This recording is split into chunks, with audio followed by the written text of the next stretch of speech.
5 years ago, the tyrannical rule of the Arcadia Empire, which had lasted for centuries, was finally overthrown in a coup led by a mysterious black machine dragon. To this day, the identity of the knight who piloted that dragon remains unknown. People continue to talk about the knight and refer to him as the Black Hero. After the fall of Arcadia, the kingdom was renamed the New Kingdom of Atismata. One night, Lux, the seventh prince of the now-defunct Arcadia Empire, was chasing a cat across the rooftops of the New Kingdom's royal castle. Unexpectedly, the roof beneath him collapsed, and he ended up crashing straight into the royal bath, landing right on top of Lisha, the princess of Atismata. Lux had no idea how things had gone so wrong. Lisha immediately covered herself and accused him of being a pervert. Clearly furious, she demanded to know what his last words were going to be before he died. Lux panicked, scrambling to think of something to say. Then he remembered a piece of advice from an old man he once worked with. Women appreciate compliments. So Lux told her that she was cute, had a great figure, and was very attractive. Lisha turned bright red with embarrassment, while everyone around them screamed in shock. Lux was horrified at how things had spiraled so quickly. He tried to explain that he had not meant it that way, but before he could say anything else, Lisha struck him hard. Lux was immediately taken into custody. He felt incredibly unlucky, especially since he still had work to do that day. He shouted that the whole thing was just a misunderstanding, apologized, and explained that he had fallen from the roof. When another girl arrived, Lux quickly tried to explain himself. He said that a girl's purse had been stolen by a cat, and he had been chasing it across the rooftops to get it back. He had no idea it would lead to this. Cruel Chiefer, one of the girls nearby, asked if the sword device lying nearby belonged to him. She noted that it was rare to see someone carrying two swords at once, especially a black one like that. Not long after, another girl named Chalice appeared and asked what Cruel Chiefer was doing there. Cruel Chiefer casually replied that she had just come to see the adorable little peeping Tom. Chalice then told Lux that the headmistress wanted to see him. Chalice and Tilfer brought Lux to the academy's headmistress. On the way there, Tilfer mocked Lux, saying he must have guts to go around groping girls while the third-year knights were away. It turned out that the place Lux had stumbled into was the Royal Drag Knight Academy. When Lux explained the situation to the headmistress, Relie, she admitted that she already knew who he was, a former prince of the old Arcadia Empire. Relie vouched for Lux, saying she had known him for a long time and believed he would never do something like that on purpose. Lux knew the academy trained drag knights under the rule of the New Kingdom of Atismata. Relie explained that ever since the coup 5 years ago, the kingdom had put everything it had into training drag knights to ensure their strength could rival other nations. The Academy's mission was to train young girls who were believed to have more potential as drag knights than boys. Relie then asked Lux to work at the Academy. Both Tilfer and Chalice were stunned. Lux, too, was confused about why she would want him there, especially as a boy. Relie explained that ever since the coup, male drag knights had become extremely rare. Someone like Lux was now valuable. She also believed that the two swords he carried were not just for show. Of course, Tilfer and Chalice were not immediately convinced. Then Lisha entered with a group of other girls. She made it clear that she disagreed with the idea of letting a boy, especially a shameless one like Lux, work at the academy. Lux realized that Lisha was the same girl from the bath earlier. Tilfer warned Lisha to keep her distance from him, and Chalice told the others to stay away as well. In the end, Relie handed the decision about Lux's punishment over to Lisha. She challenged him to a duel and said she would determine whether or not he was worthy of being a drag knight at the academy. The other girls seemed intrigued by the challenge. Relie added that Lux had won a prize from a royal tournament in the city and was still undefeated. His nickname was the Undefeated Weakest. Lisha was shocked that someone she saw as a pervert could be undefeated, and the more she learned about him, the less she liked him. Lisha pointed her sword at him and declared that it would be a one-on-one battle using their drag rides. If Lux lost, he would be imprisoned and treated as a criminal, but if he won, he would be pardoned and allowed to work at the academy. Lisha asked her friends to announce that there would be a duel between the new princess of the Atismata Kingdom and the former prince of the old Arcadia Empire. Lux was stunned to find out that Lisha was actually a princess. She then revealed that she was the first queen of the Atismata Kingdom, the very one that had destroyed the Arcadia Empire 5 years ago. Shortly after, Aeri, Lux's younger sister, arrived with a friend to meet him. Aeri couldn't believe what Lux had done. Lux apologized for causing a commotion at Aeri's school and asked why her friend wouldn't sit down. Aeri's friend said she had heard that if she got too close, Lux could lift her skirt just by breathing. Lux was shocked to hear that. Aeri introduced her roommate, whose name was Noct. Noct didn't expect that Aeri's older brother was the kind of guy who gave off such a sketchy vibe. Lux insisted that it was all just a misunderstanding. Aeri looked troubled, wondering what she would do if Lux were arrested. Ever since the coup, they had been treated as criminals just for being survivors of the royal family. The debt they carried as part of their pardon was too much for Aerie to handle on her own. She urged Lux to make sure he worked properly as a volunteer. Lux told her he had been doing his best, but Noct brought up how his efforts had apparently ended with him barging into the girls' bathroom and causing a scene. Aerie felt overwhelmed at the thought of her brother ending up in jail. Lux apologized again. No matter what, Aerie wanted Lux to win against Lisha. Noct pointed out that Lisha was unbeatable at the academy, but to Aerie that made her a worthy opponent for Lux. The day of the match finally came.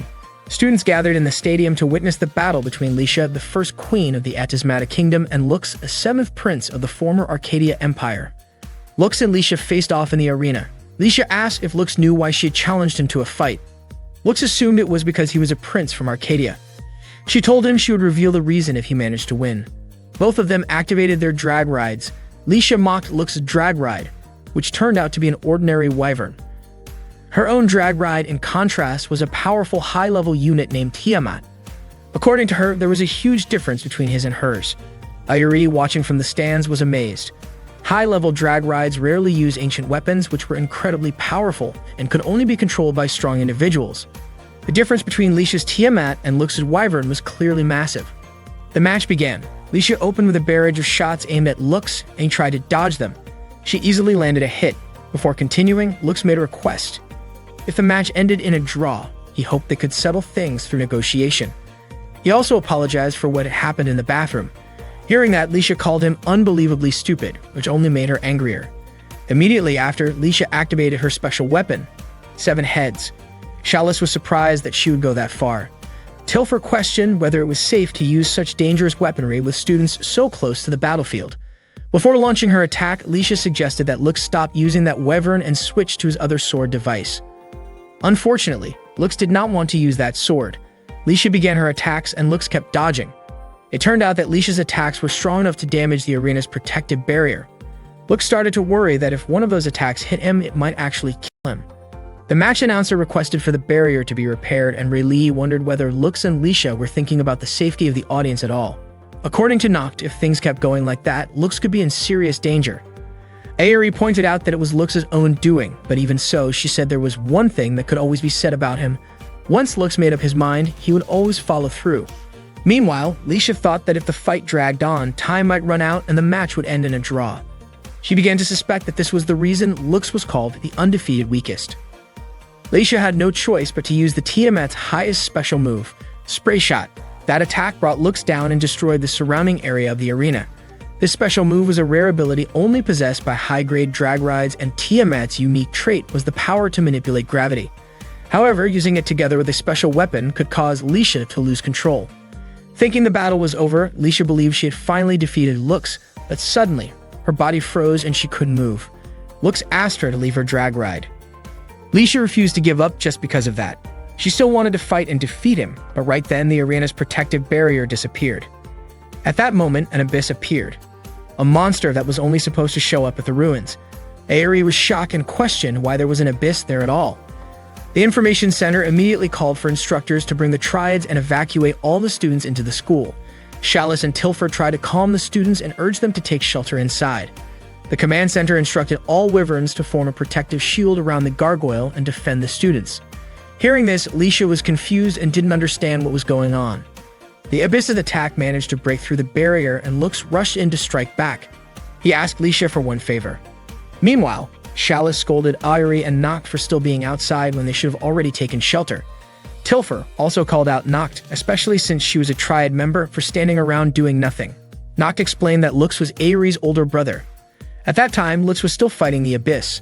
Tilfer was surprised that he was willing to take on such a powerful enemy using only a standard drag ride.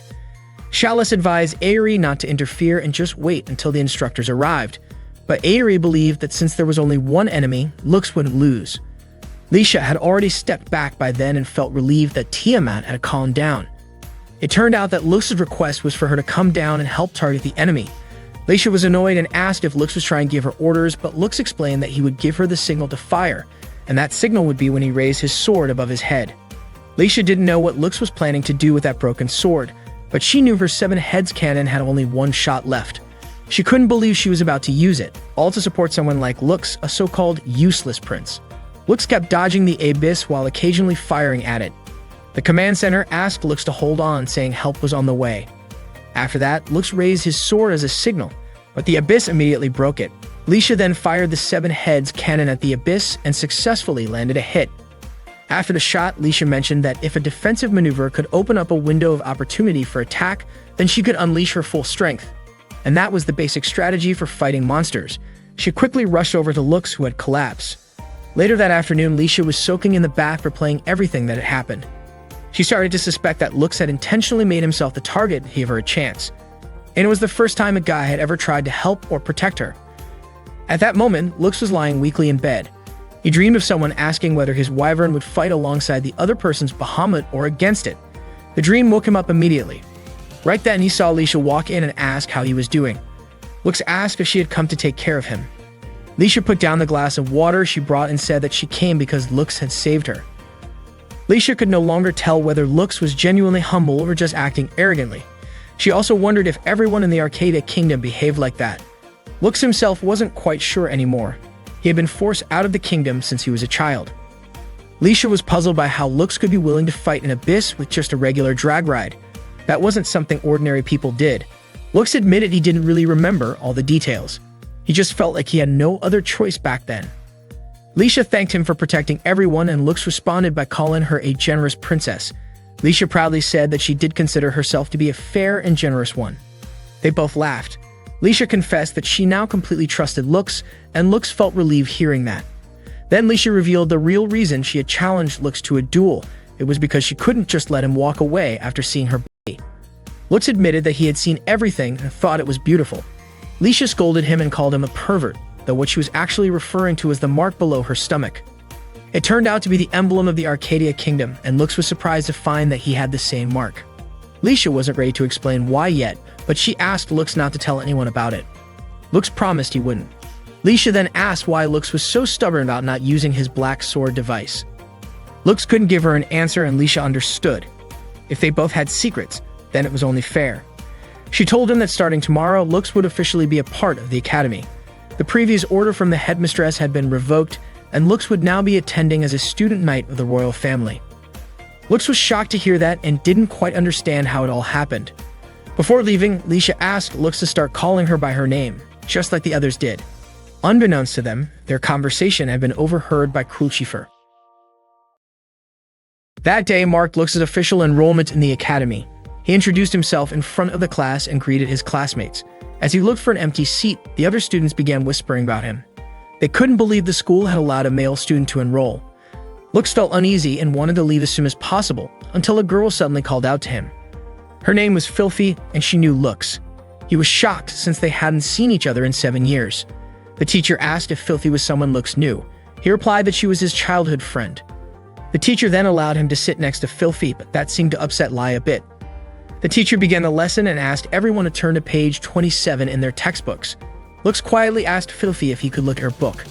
Filthy said he could, but only if he called her Fi-Chen, just like how she called him Lu Chan. Back when they were kids, Lux used to call her that, but now he felt embarrassed. The other students found the exchange cute and teased them for their special nicknames. Blushing, Lux called her Fi-Chen and borrowed her book. Filthy happily handed it over. Leisha looked increasingly annoyed at how close they seemed. During the break, a few students approached Lux and asked if it was true that he worked as a volunteer. Lux replied that it was simply part of his duty. More students began crowding around, eager to ask questions. To calm the chaos, Tilfer stepped in and told everyone to write down their questions and place them in a question box. Not long after, Leisha approached Lux with a surprising request. She wanted him to become her personal assistant. The entire class was shocked. They wondered what exactly a personal assistant would do and why someone like Leisha would ask a guy like Lux. Leisha casually mentioned that it shouldn't be a big deal, especially since Lux had already seen her naked once. Filthy quickly spoke up, saying that Lux was clearly uncomfortable around Leisha. Knowing that Filthy was the daughter of Aingram Industries, Leisha tried to win her over by offering her a donut and asking her to back off. But even after taking a bite, Filthy remained firm. Lux was still uncomfortable with Leisha's behavior. Just then, Crucifer entered the classroom and asked Lux to come with her, saying it was a request from Relie. She led Lux outside and he thanked her, realizing she had deliberately stepped in to help him out. Curious, he asked why she was helping him. Kunchifer then asked if Lux had ever heard of the Black Hero, the Drag Knight who single-handedly destroyed the Arcadia Empire. To this day, no one knew the hero's true identity. She said she had a personal reason for needing Lux to find that mysterious person. That night, Lux had a dream about his past. He remembered Fuil speaking about human experimentation within the Empire and about the girl who had been his childhood friend. Fuil had said that they might need to eliminate everyone involved, but Lux had wanted to minimize the casualties. He woke up suddenly from the dream, only to realize his hand had landed on something soft. He jumped up in panic after realizing he had accidentally touched Filthy's chest. Filthy also woke up and greeted him casually. Lux was confused and had no idea why they were sleeping in the same bed. Filthy explained that this was her room, and that it had simply been a long time since they last slept together like when they were kids. Looking extremely flustered, Lux asked her to please put her clothes on. At that moment, Tilfer came to wake Lux up and opened the door to find them together. Embarrassed, she quickly apologized for the intrusion. Lux shouted that it was just a misunderstanding. Still, Tilfer wasted no time and spread the news to the rest of the academy. At breakfast, Ayuri, who came with Macht, met her older brother. She was stunned to hear that Lux had actually stayed overnight in his childhood friend's room. Lux tried to explain that he had simply gone to sleep in his own assigned room and didn't realize Filthy was his roommate. Ayuri was shocked, and Lux admitted he had spoken to Relie, the academy's headmaster, about it, but apparently there were no other vacant rooms left. Relie, who was also Filthy's older sister, had asked Lux to look after her. Even though the arrangement had Relie's approval, Lux was worried it might lead to misunderstandings, especially since rumors had already started spreading. He hadn't expected things to turn out this way. After hearing his explanation, Ayuri quickly left, even though Lux had hoped they could have breakfast together. Ayuri turned him down, saying that if they ate together, they'd probably end up wanting to spend even more time with each other. Ayuri hoped that Lux would be more careful about what they had talked about earlier. That afternoon, Lux visited the workshop and announced that he was there to accept the job he had been given. He found Lisha asleep on the floor. She said she was the one who had written the job request. When Lux asked where the workshop manager was, he was surprised to find out that Lisha herself was the manager. She showed Lux that she had finished preparing his wyvern. He didn't expect that she would be the one fixing it. Lisha explained that she had done it because Lux was part of the Royal Knights, a special unit made up of selected students. She recognized that Lux's skills as a drag knight were enough to join, and for the sake of the kingdom of Atismata, she hoped Lux would support them as well. Lux agreed to help however he could. Lisha told him that he would officially become a member after Class 3 and upon returning from the induction ceremony. She then invited Lux to go for a walk. According to her, to form a strong team as Royal Knights, they needed to understand each other better. So she brought Lux to a famous restaurant in the city. Lux felt he didn't belong in such a fancy place, but unexpectedly, Lisha had forgotten her wallet. In the end, Lux treated her to some snacks and invited her to sit by the pond. Lisha apologized even though she had been the one who asked Lux to accompany her. Lux encouraged her to eat the snack while it was still warm. The food turned out to be really good, but suddenly Lisha started feeling uneasy being there. Lux asked if she was alright. She admitted that she just needed a short rest. Lux then suggested a nice, quiet place to relax. He brought Lisha to the highest spot in the area just beneath the bell tower. She immediately liked the peaceful atmosphere. Lux knew about the place because he used to clean it as a volunteer, and ever since, he had grown fond of it. He praised Lisha for being able to fix a drag ride on her own. In his eyes, her technical skills were beyond that of a typical drag knight, more like a queen, even. Hearing that, Lisha walked toward the edge of the platform. Lux quickly stopped her, saying it was too dangerous. She then asked what being a queen meant to him and wanted him to tell her how someone could become a proper queen. Lisha also asked if Lux remembered the crest of the Arcadia Empire on her stomach. She revealed that 5 years ago she was taken hostage by the Arcadia Empire as leverage against her father, who had been involved in a coup. Even so, the coup went on without any attempt to negotiate for her release. Lisha felt abandoned. That crest was proof she had once been a prisoner of the old empire. While she was in prison, she had desperately hoped her father would come save her. What she truly wanted was for him to choose her over the country, but that never happened, and it broke her heart. She couldn't even bring herself to end her own life. So instead, she decided to devote herself to becoming someone worthy of serving the kingdom. She believed she wasn't fit to be a queen. But after her father died, she became the only surviving member of the Atismata royal family. Because of that, she had no choice but to take on the role of queen while continuing to hide the mark of Arcadia on her body. Lisha was sure that Lux must have also felt pain over losing his royal titles as a prince of Arcadia. That night, Lux couldn't stop thinking. He felt powerless, like someone who could no longer do anything a prince should be able to do. In his sleep, he dreamed of the past. Of the moment, he felt devastated by Fubiel's actions. Lux had pleaded with Fubiel to limit the casualties, but in the end, Fubiel had killed everyone. It turned out everything had been planned from the start. Fubiel laughed and said that thanks to Lux, they had survived. In his view, if he hadn't eliminated everyone, they would have eventually killed him. He claimed that Lux didn't understand anything, and that such weakness had no place in a king. In Fubiel's eyes, Lux was the weakest of all. Lux woke up in shock just as the large bell started ringing. He had no idea what was happening. The next morning, a teacher gathered the trained students to inform them that an abyss had appeared in the southwest ruins earlier that morning. The Drag Knights from the Royal Security Forces had already been dispatched to intercept it. The students were told to prepare in case they were needed and to await further orders. Lux met up with Aerie and found that the students were already gathering. Lisha also stopped by to say goodbye. She had to leave because duty called. As a royal knight, she needed to be ready for danger at any time. Lux reminded everyone to stay alert. Lisha commented that they were all strong, and with that, they quickly left. Lux and Aerie couldn't join them since they were still students. After everyone had gone, Aerie asked Lux if something was bothering him. Lux admitted he hadn't expected the abyss to appear so soon. Meanwhile, the drag rides had already surrounded the abyss. Lisha gave the signal to attack together, but suddenly, a sound was heard. Not long after, the abyss exploded. At that moment, Filthy, who was with Lux, mentioned that she could hear a whistle just before the explosion. The abyss burst open and released a huge swarm of gargoyles. It turned out the mastermind behind the scene was the commander leading the troops from the royal capital. It was Rigreed, the captain of the guard, and a knight from the Arcadia kingdom. Lisha was shocked to find out that Rigreed had betrayed the Atismata kingdom. Rigreed confessed that all he wanted was to restore what he believed to be justice. The gargoyles began attacking Lisha and her allies following Rigreed's command. Lisha immediately used her 7 heads weapon to fire at them, but unfortunately, she got hit in the process. Noct quickly returned to the school and reported that the situation was critical. Aerie then asked Lux if he planned to go. Lux wanted to help Lisha and the others, but Aerie was worried.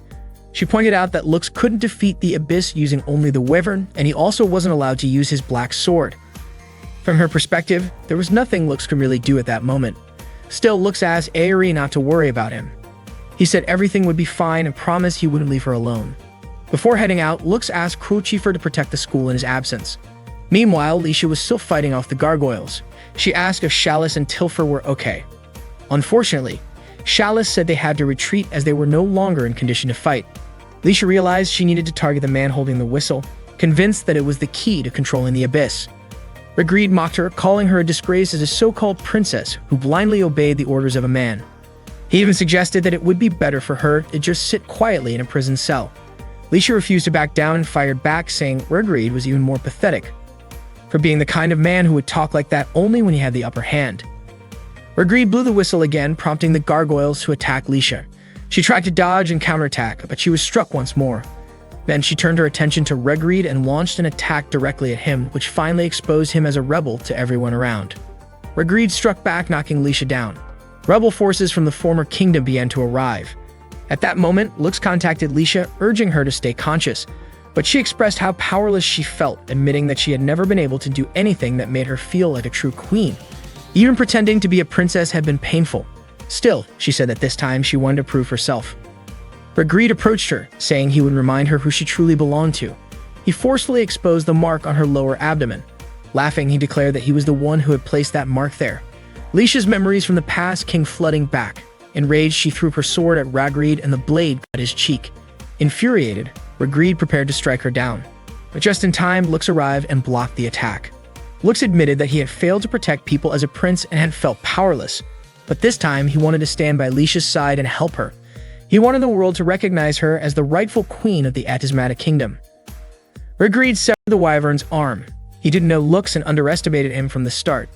Lux immediately activated his black sword to summon Bahamut. Rigreed was stunned to realize that the drag he had to face was a special black one. He never expected Lux to possess such a thing, neither did Lisha.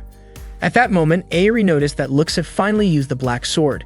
It was then that Cruelchieffer realized the truth. Lux was the black hero. Lux fought against multiple gargoyles, dodging every attack with incredible speed and taking them down in an instant. It was said that during the coup 5 years ago, nearly 1,200 drags owned by the royal army had been destroyed by a single drag knight. Agreed finally understood who stood before him. It was Lux, the seventh prince of the Arcadia Empire. He couldn't comprehend why Lux had survived when the rest of the royal family had perished, and more importantly, why a royal prince was now standing in his way. Confused and frustrated, he asked if Lux intended to become some kind of hero. Without giving a reply, Lux launched an attack and blew Regret away right then and there. Ayuri knew the truth about her older brother. He wasn't a hero. He was the one who had destroyed the Arcadia Empire. He was the Drag Knight, often referred to as the weakest undefeated. The next day, Ayuri informed Lux that they had been summoned by the principal. She urged her older brother to hurry up since everyone was already waiting. As they opened the door, all the students greeted Lux enthusiastically. It turned out that they had secretly prepared a welcome party just for him. Chalice mentioned that the party might not be extravagant enough for a former prince like Lux, but she welcomed him to enjoy it nonetheless. Tilfer said that everyone had helped cook the food, though she warned Lux not to expect too much from her cooking. Lisha approached Lux and admitted that she was not fond of parties like this and hoped it would end soon, but she also acknowledged that the party had a meaningful purpose. Not clarified that what Lisha meant was that they wanted to thank Lux and hoped he would enjoy the food, even if it was just a little. Lisha immediately blushed and scolded Noct. Filthy came over to congratulate Lux as well.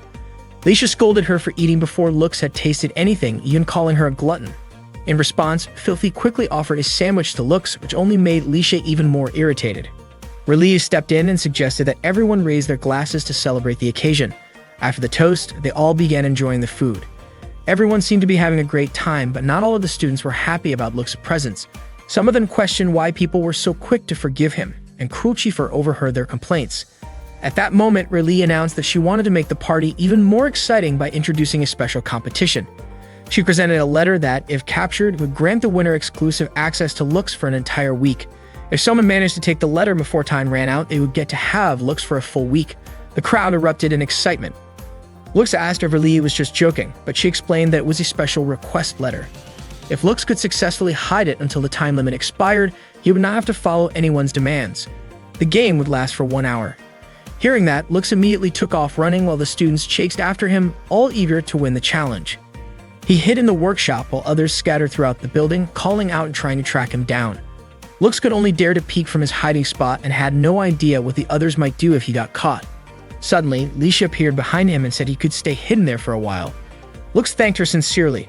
Lisha then asked him about the Black Hero. Hearing that, Lux looked anxious. She assured him that everyone who knew his identity would keep it secret. She explained that she wanted to learn more about the special abilities of the drag ride Bahamut as part of her research. Lux shared that when he used Reload on fire, he could temporarily boost his speed and power using that ability. Without warning, Lisha caught Lux using her Tiamat. She had suspected that Lux would be too kind-hearted to resist. Lux asked her to let him go and promised to give her the special request letter in return. But as soon as she released him, Lux dashed away. Lisha called him unfair, but Lux teased that it was no different from what she tried to do. She pouted, clearly frustrated. Lux hid in a bush next. He was more alert now and knew he could not afford to let his guard down. Suddenly, Filthy appeared right behind him and called out his name, startling him. Lux asked what she was doing there. Filthy explained that Riley had promised her cake if she found Lux, so she was determined to succeed, but she also promised to be gentle so Lux would not get hurt. Filthy then grabbed Lux's hand tightly, holding him in place so firmly that he could not even move. Apparently, she had learned a bit of martial arts. This way, she could enjoy the cake with Lux. Her chest pressed up against his back, which made Lux blush. In the confusion, he accidentally dropped the special request letter. Filthy quickly reached for it, but Lux snatched it back and made a run for it again. Eventually, Lux slipped into a room and hid behind a bookshelf. The game only had 10 minutes left. Unexpectedly, some of his friends also entered the same room. It turned out they were about to test the drag machine that had just been repaired. Lux had no idea the room he walked into was the changing room, and he was completely unsure of what to do. The girls began changing clothes together. One of them asked if they weren't worried that Lux might try to peek or touch them. Tilfer mentioned that Lux had done something like that in the bathroom before, so they should be cautious. However, according to Chalice, the situation back then was different, and it didn't seem like Lux would do something like that again. Noct added that anyone who had seen how he fought would know Lux was someone trustworthy. Hearing all this made Lux feel deeply guilty. At that moment, Tilfer asked where the drag manual was. Cruel Chieffer quickly started looking for it on the shelf, and as she stood right in front of Lux, she was startled. Lux, already terrified, braced himself for the scolding he thought was coming. But to his surprise, Cruel Chieffer didn't say a word to the others about Lux being there. Instead, she calmly said that she would skip practice that day, pretending to have something else she needed to take care of. Once everyone else had left, Cruel Chieffer told Lux it was safe now. She reminded him that he should be more careful about doing certain things. Then she mentioned that Lux probably didn't need to hide anymore since the bell signal in the end of the game had already rung. She asked if he had lost his special request letter, because if someone took it, he might lose his smile. She then asked Lux to show the letter to her. Without thinking much of it, Lux handed over the letter. Suddenly, the sound of a bell rang out. Cruel Chieffer then revealed that the game time had just ended, and since she now had his special request letter, she could ask him to do anything she wanted for a whole week. Lux was confused. He thought time had already run out 5 minutes ago, but Cruel Chieffer had secretly moved the clock hands in the room. Lux couldn't believe he had been tricked so easily. Cruel Chieffer reminded him that she had already warned him earlier to be more cautious. Then she whispered to him that starting that moment and for the next week, she wanted him to be her boyfriend. Lux was stunned and his cheeks turned red.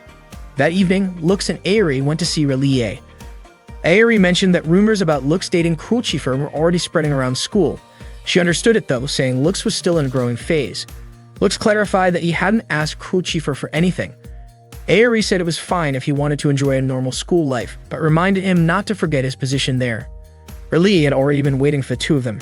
She showed them the whistle Regreed had used during the attack on the city 2 weeks earlier. According to her, Regreed had used the whistle to control the abyss, and it seemed like it was found inside some ruins.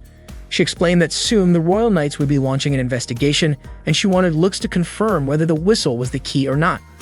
Lux agreed to take on the task. After meeting with Relie, Lux and Aerie headed to their rooms. Aerie told Lux to be careful in his role as a boyfriend. She had her concerns not only because Cruel Chieffer was a transfer student from the Emerald Kingdom, but also because Aerie felt Cruel Chieffer was hiding something. The next morning, Cruel Chieffer and Lux had breakfast together. Lux brought up the rumor he heard, that Cruel Chieffer was actually a princess from Ymir. Cruel Chieffer confirmed it and said one of the reasons she came to the kingdom of Atismata was for a political marriage. Lux was surprised, but Cruel Chieffer explained that 90% of noble marriages were like that. It was a logical solution even if it wasn't ideal. Still, she wanted to avoid it until the very last moment, at least until she reached her personal goal. Lux, now even more curious, asked what her personal goal was. Cruel Chieffer explained that in a few days, a maid from her family would be sent to the academy. The maid was coming to report back to the kingdom about how the engagement was progressing. Cruel Chieffer planned to use Lux to fool the maid into thinking things were going smoothly. Lux thought maybe it would be better for her to pick someone else since he had never been in a relationship before. At that moment, Cruel Chieffer asked Lux to come closer. She then leaned her cheek toward Lux's face, which instantly caused all the nearby students to scream in surprise. She warned him that if he tried to stop her, she might tell everyone about the time he peeked. Left with no choice, Lux agreed to go along with it. The sight made Lisha visibly irritated. That night, Lux and Cruel Chieffer were working on their homework together. Suddenly, Lisha showed up with Tilfer and Filthy. With an annoyed tone, Lisha asked what Cruel Chieffer was doing with Lux. Cruel Chieffer calmly explained that they were just getting to know each other better and doing their homework. Lisha told them to wrap it up since it was getting late. Lux noticed that Filthy looked very sleepy. He had actually woken her up earlier. Unable to fight off her drowsiness, Filthy leaned against Lux. Cruel Chieffer, also feeling tired, said she was going to bed, but Lisha stopped her, saying she had something to share. With a proud smile, Lisha told Cruel Chieffer that she had once held hands with Lux and that their relationship had already moved to a more intimate stage. Cruel Chieffer admitted she wasn't too familiar with romance customs in that country, but she asked if holding hands was really considered such a big deal. Tilfer chimed in, saying that Lisha might not fully understand things like that. Suddenly, Lux asked Lisha if she knew what a kiss was. Caught off guard, Lisha nervously responded that a kiss was something done during a wedding or when making children. Cruel Chieffer was surprised that Lisha didn't know more about it. Out of the blue, Filthy mentioned that she had kissed Lux before. Lux was shocked and quickly covered her mouth to stop her from saying more. Cruel Chieffer then told Lux to go to bed since they had a date scheduled for the next day. Hearing this, Lisha was stunned and even more annoyed. The next day, Lux and Cruel Chieffer met up for their date. Lux was stunned when he saw Cruel Chieffer wearing a stylish outfit. As they walked together, Cruel Chieffer held Lux's hand, which drew the attention of people around them. Lux asked if she had done that on purpose. Cruel Chieffer admitted that she had. She wanted to make sure everyone truly believed they were a couple. Unbeknownst to them, Lisha and Filthy had been following and watching them from a distance. Meanwhile, Cruel Chieffer and Lux went to a clothing store that seemed expensive to Lux. Cruel Chieffer thought Lux might be used to this kind of place since he was a former prince. Lux replied that he wasn't very fond of such fancy environments, a sentiment Cruel Chieffer shared. She explained that visiting places like that often led her to resent everyone who carried the title of nobility. At one point, Licia and Filthy spied on Lux when he was shirtless inside the fitting room. Licia became even more curious about what Lux and Cruel Chieffer were really doing. After leaving the store, Lux asked why Cruel Chieffer had gone through all that trouble. She said that the clothes he tried on really suited him and that she couldn't wait to see him wearing them in 3 days. Lux felt a little guilty, but Cruel Chieffer assured him that she was free to spend her money however she liked. Cruel Chieffer then invited Lux to a restaurant. As they walked side by side, she kept glancing at him, which made Lux ask what was going on. Cruel Chieffer responded that looking at his sweet face from the side was perfectly normal for someone in a relationship. Lux began to wonder if they were even going in the right direction, but Cruel Chieffer admitted she didn't know. She had been too focused on him the whole time and never got tired of being by his side. Suddenly, an attack came from above, and Lux quickly moved to protect Cruel Chieffer. 2 men approached them and warned them not to move, explaining that their comrade was aiming at Lux from above. If Lux dared to make a move, he would be shot. Lux began to wonder if these men were remnants of the Arcadia Kingdom's army and if their goal was to kidnap him. He suspected that they might actually be targeting the noblewoman, Cruel Chieffer. Cruel Chieffer whispered, asking if Lux could hold off the 2 men as she needed time to summon her drag ride. One of the men asked what they were whispering about and demanded that they draw their sword devices and fight. Lux launched an attack on the 2 assailants while Cruel Chieffer prepared to activate her drag ride, Fafnir. After Lux managed to defeat the 2 men, a sudden barrage of attacks came raining down from above. Fortunately, Cruel Chieffer had already activated Fafnir. Their enemies began to regroup and focus their attacks on Cruel Chieffer. However, she easily countered them all, precisely targeting every opponent in an instant. Lux was amazed by her combat skills. Licia appeared and explained that Fafnir's special ability allowed its user to see glimpses of the future. Lux was surprised to see Licia and Filthy there and asked what they were doing. Licia insisted that it was just a coincidence and not because she cared about Lux and Cruel Chieffer's relationship. However, Lux noticed that the outfits they were wearing were disguises. The 2 men who had attacked Lux tried to escape, and Lux gave chase. One of them shouted at a woman who blocked his path, but unexpectedly, the woman grabbed him by the neck and subdued him. It turned out she was Alte Licia, a maid from the Einfolk family, sent to check on Cruel Chieffer's safety. That evening, while everyone was gathered for dinner, Alte Licia asked Cruel Chieffer who the young man before her was. Cruel Chieffer introduced Lux as her boyfriend, a former prince of the Arcadia Kingdom and her classmate. Licia immediately objected to that statement, but Lux quickly covered her mouth and asked her to keep quiet. Suddenly, Balzaride arrived, claiming he came to see his future bride for the formal dinner meeting the next day. He described Cruel Chieffer as beautiful and modest, saying he could hardly wait for her to grow into the role.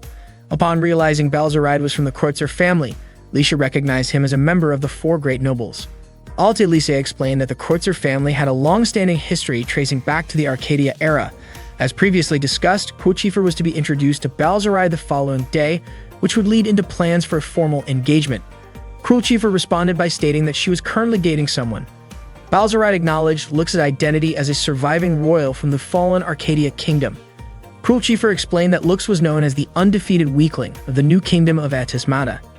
Balzaride laughed at this and remarked that he and Lux were on completely different levels. Cruel Chieffer firmly asked him to stop referring to her as his future wife, as they didn't even know each other. Balzaride challenged Lux to a drag ride duel, but Cruel Chieffer suggested that it should be a tag match instead. She proposed that Alte Licia pair up with Balzaride. Hearing this, Balzaride seemed intrigued and agreed to the match, setting the duel to take place in 3 days. That night, Balzaride's associate approached him to discuss the upcoming ruins investigation. Balzaride explained that the horn-shaped whistle, which served as the key to the ruins, was currently in Reli's possession. His associate suspected that there might be another way to access the ruins, and Balzaride quickly understood what the person was aiming for. He then reassured the team by promising to meet the expectations that had been placed on him. The next day at school, Lux looked tired and sleepy. Cruel Chieffer came over to thank him for what he did the day before. She genuinely appreciated that Lux had stepped up to accept the duel challenge from Balzaride in order to protect her. Lux asked if everything was really alright, especially with only 2 days left until the duel. Cruel Chieffer admitted they hadn't really thought it through beforehand and it would likely be difficult. However, she believed it should be fine if Lux used his high-level drag ride. Cruel Chieffer then asked if Lux was upset about being involved in the duel, especially since he wasn't actually her boyfriend. Lux wasn't angry, since it had been his own suggestion to begin with. Unexpectedly, Leisha overheard their conversation. She realized that this meant Crucifer disliked political marriages, so Lux was pretending to be her boyfriend to give her peace of mind. That made Leisha feel at ease. From Leisha's perspective, there wouldn't be a problem with the duel as long as Lux and Crucifer used their real strength. She says she would get started right away on upgrading Lux's drag ride and even plan to create a special attack system, possibly adding a drill. But Lux quickly told her the drill wouldn't be necessary for his drag ride. Crucifer then told Lux that maybe they should cancel their date that day as she had something to take care of, and she left shortly after. Leisha noticed that Lux seemed really exhausted. Lux admitted that he hadn't gotten much sleep because he had a lot of work to do earlier that morning. While Lux was walking alone down the school hallway, Tilfer suddenly appeared and asked if he was feeling lonely since he wasn't with his girlfriend. Lux replied that Crucifer had something to take care of. Tilfer then invited him to come with her for a bit. She brought Lux into a room where Leisha and Filthy were waiting, dressed in maid outfits. They warmly welcomed him the moment he stepped in. Lux had no idea what was going on. Tilfer explained that since Lux had worked so hard that day, they had decided to do their best to help him relax and feel better. She invited Lux to sit back and enjoy the experience. Lux still looked confused.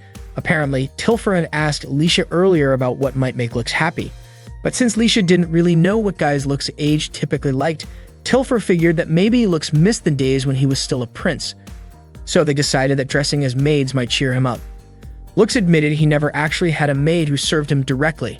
Hearing this, Tilfer said that this was the perfect chance for the three of them to give Lux a special, memorable experience. At that moment, Filthy served some food and invited Lux to enjoy the meal. Blushing, Leisha shyly asked if they were bothering Lux by doing all of this so suddenly. Lux, however, felt genuinely happy and thanked her. Leisha was surprised by his reaction. With a soft smile, she offered to act as a maid for him and even said he could treat her however he wanted. Lux was stunned and immediately responded that he would never treat her inappropriately. Leisha explained that Tilfer had told her certain things were also part of a maid's duty. Meanwhile, at the royal palace of the kingdom of Atismata, a meeting was being held between the four major noble families. They were discussing the growing concern about Ragnarok. Nauf, a noble from the Figrian family, mentioned that every ruin contained powerful abyss creatures guarding mystical powers. The Ragnarok currently threatening them was called Poseidon. Someone with a fossil had tried to awaken it out of desperation. Because of this, they needed to be prepared. They weren't even sure if the kingdom of Atismata's forces would be strong enough to take down Ragnarok. One of the nobles asked what actions they should take next. That's when King Kreutzer spoke up. He said there was one path they could take: continue investigating the ruins in order to find the most powerful weapon hidden inside. King Kreutzer declared that he wanted to entrust this important task to his son, Balzeride. Later that night, Relie gathered the students to talk about the ruins investigation happening the next day. She showed them the horn-shaped whistle that would be the key focus of their mission. She explained that she had spoken to several people and was told that in order to access the deepest part of the ruins, they would need a special key. Relie suspected that the horn-shaped whistle might be exactly that key. Relie assigned the task to Lux, and Lux accepted it. Leisha mentioned that she would adjust Lux's drag ride the next day by adding a drill-type enhancement, but Lux told her it wasn't necessary. Leisha was confused as to why Lux kept refusing, even though the drill's capabilities could significantly boost his drag ride's power. At that moment, Lux noticed Crucifer standing at the far end of the room, and he couldn't understand why she was there. After the meeting ended, Lux approached Crucifer and asked why she had attended it. Crucifer replied that it made perfect sense for her to be there since she would be joining the investigation the next day. Lux was surprised as he thought transfer students like her weren't allowed to participate in ruin investigations. However, Crucifer explained that she had personally requested to take part. She asked Lux not to treat her any differently from the others and to see her as just another member of the team. For her, this was one of the few chances she got to move closer to her goal. Lux still didn't quite understand what that goal was. That night, Lux went to soak in the hot bath, still pondering why Crucifer was so eager to join the mission. To his surprise, he suddenly noticed Filthy bathing right next to him. Caught off guard, Lux asked her why she was there. Filthy explained that she had just finished training outside and that Relie told her she could still use the bath if she went right away. Lux quickly realized this must have been another one of Relie's schemes. He decided to leave the bath, thinking that Filthy wouldn't want to bathe with a guy. However, Filthy calmly said she didn't mind bathing with a guy as long as it was someone she liked. She had actually wanted to share the bath with Lux for a long time, because it reminded her of their past. Embarrassed, Lux covered his face with his hands. When he peeked through his fingers and looked at Filthy, he felt it might be dangerous to stay there any longer. He was clearly nervous, but Filthy eventually dozed off in the bath. Lux immediately woke her up, feeling both surprised and awkward when his eyes unintentionally glanced toward her chest. His cheeks turned bright red as he told her she shouldn't fall asleep there. Filthy thanked him sincerely. Then, when Lux looked at Filthy's back, he asked if she remembered having a scar there. Filthy didn't seem to recall it clearly, but Lux was certain that she had a faint scar on her back, even if it wasn't a deep one. Before leaving, Filthy asked Lux to be careful during the investigation, and she mentioned that R'lyeh had forbidden her from going. Lux reassured her that he would return safely. However, as he continued to glance at Filthy's body, he felt his head spinning from staying in the bath too long and fainted into the water. The next day, when everyone had gathered and was ready to begin the investigation, the instructor announced a change in the mission. He called out Balzeride's name. Everyone was shocked to see him there. The instructor explained that they would have a special member joining the investigation. Balzeride introduced himself and said he was there to assist with the ruin investigation. Lisha looked annoyed and asked the instructor what was really going on. Balzeride asked whether Lisha was uncomfortable with an outsider joining such an important mission. He insisted that he had no intention of interfering and genuinely wanted to help. In fact, he had placed third in the Royal Capital's tournament and was offering to serve as their shield, especially since someone he considered his future wife was also part of the mission. In the end, they had no choice but to accept his involvement. Once they arrived at the ruins, Cruelchiefer immediately descended into the site. Lisha tried to stop her, but Cruelchiefer went ahead anyway. Lux thought Cruelchiefer was being too hasty, but Balzeride was quite fond of that bold side of her. Noct warned everyone to be careful because the signs of the enemy's presence were confirmed. The leader, Abyss, had appeared. This Abyss was Diablos, a terrifying force capable of destroying an entire small town on its own and making him extremely dangerous. Diablos aimed to attack Noct, but fortunately, Lux managed to protect him. Lux told Noct to get out of the way immediately, while he stood firm against Diablos' assault.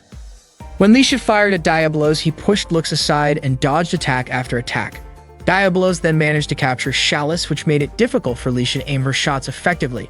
Suddenly, Cruelchiefer launched a strike that hit Diablos directly.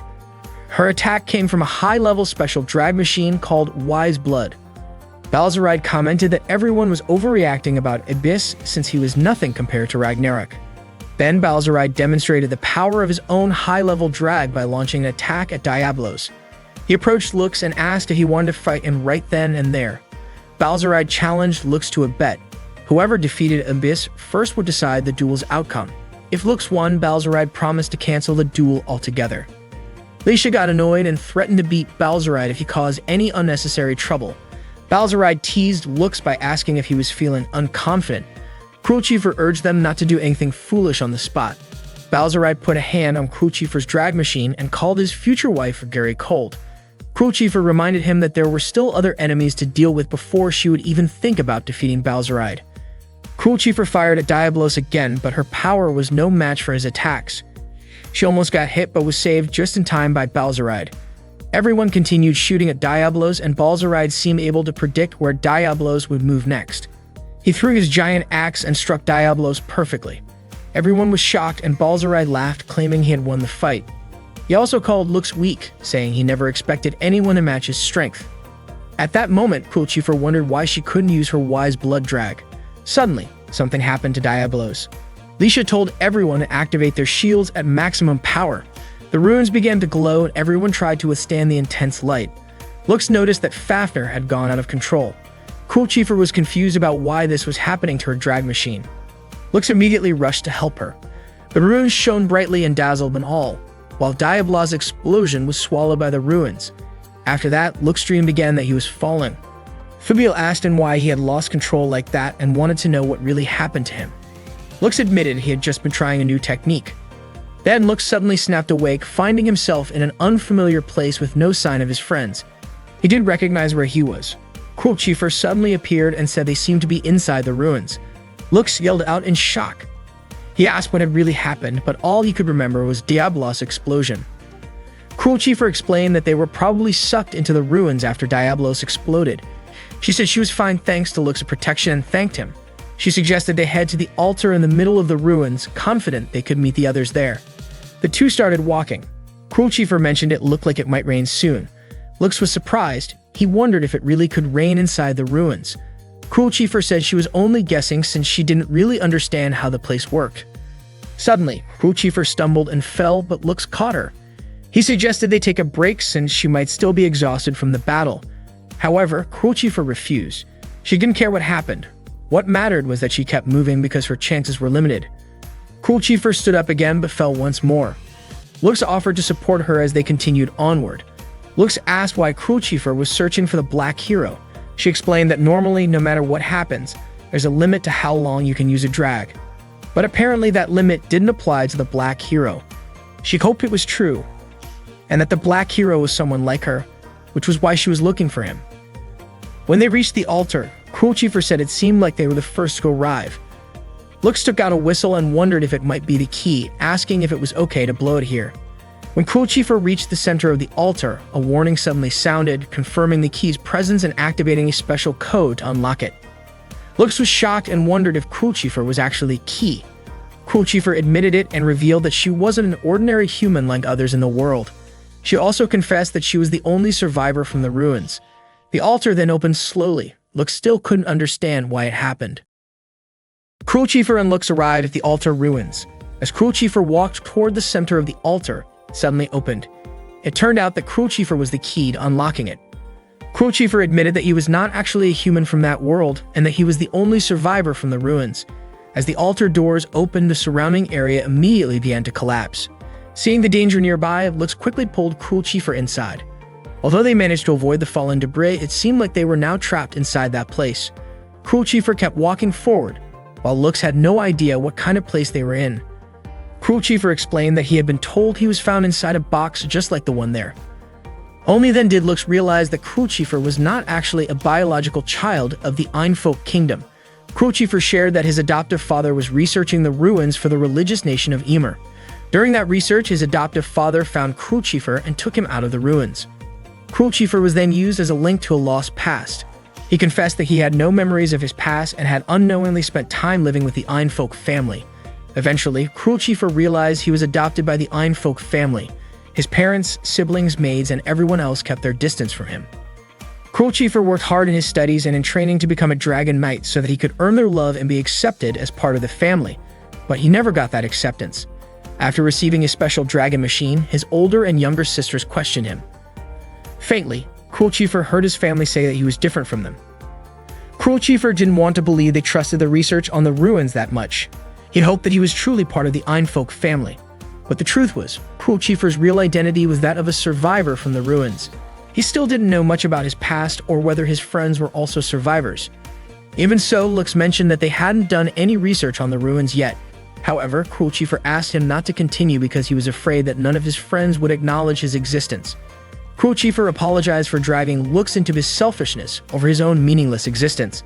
Lux said that wasn't true. He told Cruel Chiefer not to worry about the religious nation of Ymir or the Einfolk family, because to him, Cruel Chiefer was his friend. He asked Cruel Chiefer not to say such sad things anymore. Cruel Chiefer laughed and suggested that Lux shouldn't take the complaints of a woman too seriously. Lux was surprised and wondered if Cruel Chiefer was just joking. According to Cruel Chiefer, Lux's weakness was being too kind to others, so he wanted to test that. Unexpectedly, Lux's reaction was beyond what Cruel Chiefer expected. Lux laughed and felt a little embarrassed. Cruel Chiefer then asked why Lux was so kind, even though he was a prince from the kingdom of Arcadia with a bad reputation. Lux guessed it might be fate. The reason he, his mother, and Aerie were expelled from the royal palace was because his grandfather was a tutor within the royal family. His grandfather had seen how the kingdom operated and couldn't just stand by quietly. No one wanted to help the royal family who were suffering, so they ended up abandoned and ignored by both the royal family and the people. Cruel Chiefer asked Lux if he held any grudge against the royal family and those people. Lux admitted that he had once held resentment and even started to hate everyone since no one wanted to help him. But Filthy helped him. She was the only one who came every day to support him, even when Lux felt worthless. That was when Lux realized he didn't actually want to hate everyone, especially the people who mattered, those who seemed like they would be important. He knew he didn't want to hate them because of the kingdom. Lux wanted to build a country where the people he loved could live without hatred. Cruel Chiefer asked if Lux would help him if he became the prince of the Atismata kingdom. Suddenly, a drill pierced through the place. It turned out to be Leisha drilling there. Leisha showed off the drill, saying how useful it was. She then asked to make sure Lux and Cruel Chief weren't doing anything strange. Lux wondered what kind of strange things she meant. Leisha blushed and got annoyed, calling Lux a pervert. After returning to the academy, Lux told Aerie everything. Aerie asked if Lux had received any explanation about the key, even though Lux's wyvern had been damaged. Lux apologized to Aerie. Aerie admitted that she wasn't angry because Lux was careless. After all, the ruins were dangerous, yet Lux still acted recklessly. Lux apologized again. Aerie then asked if the horn whistle wasn't the key.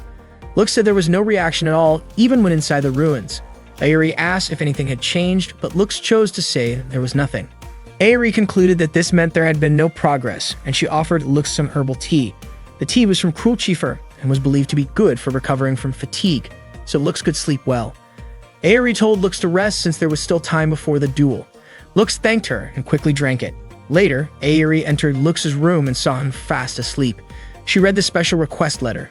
After giving Lux the herbal tea, Aerie met with Cruel Chief. Cruel Chief thanked Aerie and said she couldn't involve Lux any further, especially since the request letter would expire the next day. Aerie had already suspected that Cruel Chief still didn't fully understand her older brother. That night, Cruel Chief met with Balzaride and Altelize to accept a duel challenge. Balzaride asked what happened to Lux because he wasn't there. Cruel Chief said she had sent Lux home. Balzaride then activated his drag machine. Altelize suggested that Cruel Chief shouldn't underestimate him since she would be Balzaride's partner in the duel. However, Balzaride suddenly knocked Altelize unconscious. Then he told Cruel Chief to start immediately. They attacked each other. Cruel Chief managed to hit Balzaride precisely. Balzaride realized that the power of Fafnir allowed him to see the future. Balzaride caught Cruel Chief, but she broke free and immediately rained down gunfire on him. Yet for some reason, none of her attacks hit Balzaride. Cruel Chief was confused about what was wrong with her vision. Balzaride explained that it was because Cruel Chief failed to recognize her true power. He then shot at her. Cruel Chief quickly put up her shield, but Balzaride stabbed her from behind with his huge axe, causing her to fall. Balzaride apologized and said that sooner or later Cruel Chief's belly would be swollen, so he would attack her gently. He asked if the match would continue and told Cruel Chief not to disappoint him by showing such a shameful self. Cruel Chief replied by asking if Balzaride was actually happy because this was exactly what he had in mind. She also said she knew Balzaride was the one who incited the thieves to attack the students during the investigation of the ruins to find out about the Fafnir's special ability. She understood that by knowing about the Fafnir's power, Balzaride could avoid danger. Cruel Chief then asked if what made Altelize faint was the power of Azigahaka. Balzaride confirmed it.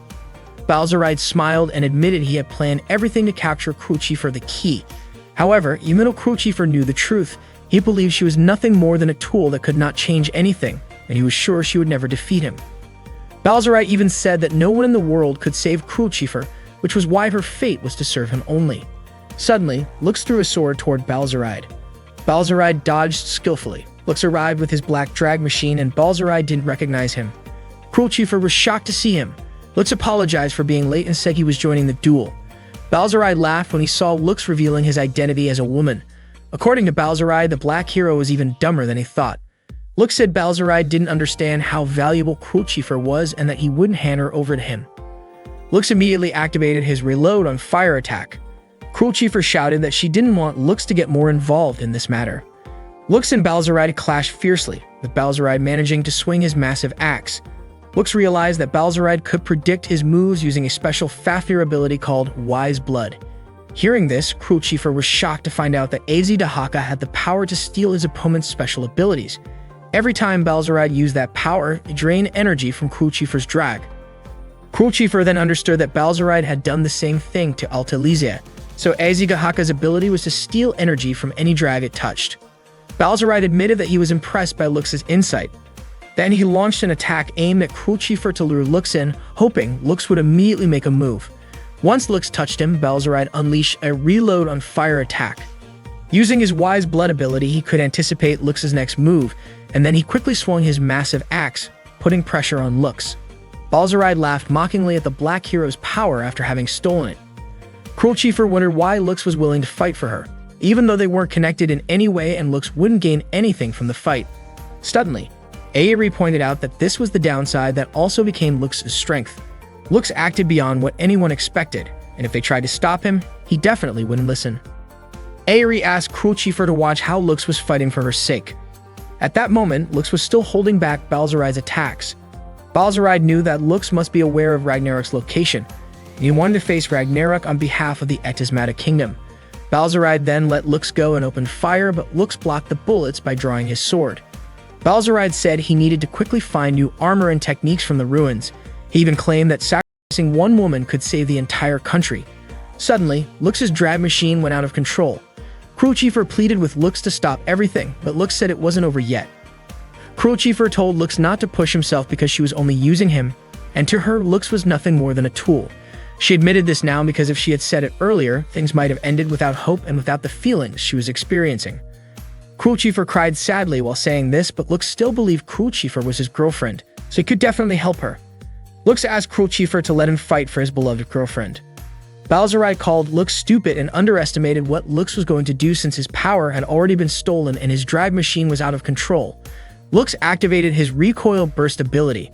Balzarai mocked him as a pathetic prince playing the hero and immediately activated multiple layers of defense. At that moment, Lux said he didn't want to be a hero, but ever since he swore to destroy the kingdom, he had prepared himself to fight. Balzarai couldn't understand how Lux was able to control his sword when his drag machine was going haywire. With all his strength, Lux managed to defeat Balzarai. Crucifer was stunned and asked Aerie if Lux shouldn't have been able to use his special ability. Aerie explained that it wasn't actually a special ability. Lux's plan was to make his drive lose control, gather that chaotic energy until the last moment, then use it like a double-edged sword. That was how he managed to gain unusual power. Crucifer said Lux had been reckless, but Aerie pointed out that was just who Lux was, never caring about his little sister's worries and always fighting for others. After the duel ended, Lux invited Crucifer to return to the academy. Crucifer wiped her tears and took Lux's hand. The next day, Lux and Crucifer went on a date. As usual, Lisha followed them and waited outside. Tilfer asked why Lisha didn't just go inside, but Lisha refused, believing that Lux had come there to meet Alte Lise. So Lisha peeked through the window and saw Lux looking surprised because Alte Lise had asked him to become engaged to Crucifer. Alte Lise explained that Lux's skills as a drag knight had already been proven by defeating Balzarai, and she was confident that the family head would see it as the right decision for Lux to be engaged to Crucifer. She took responsibility for everything that had happened and asked for permission to help support Lux and Crucifer's relationship so that they wouldn't run into any more trouble. Lux hadn't agreed yet, but Alte Lise quickly excused herself to leave. Lux begged Alte Lise to listen to his explanation first. Then Crucifer asked Lux to sit down. Lux told her that their relationship was supposed to be just pretend, so he wondered how things ended up like this. Crucifer reminded him that he had said it himself during their duel the night before. She clearly heard Lux say that she was his girlfriend. Lux blushed and admitted he said that out of anger. Crucifer said it wasn't a big deal if they got engaged. Lux asked her not to tease him, but Crucifer admitted she didn't like indecisive guys and had understood that about Lux during the week they had been dating. According to Crucifer, Lux was very aggressive and that made her fall in love with him. Then she suddenly kissed Lux on the lips, which shocked Lisha to no end. Crucifer kissed him again, leaving Lux surprised and unable to pull away. Lisha became so angry that the glass in front of her cracked.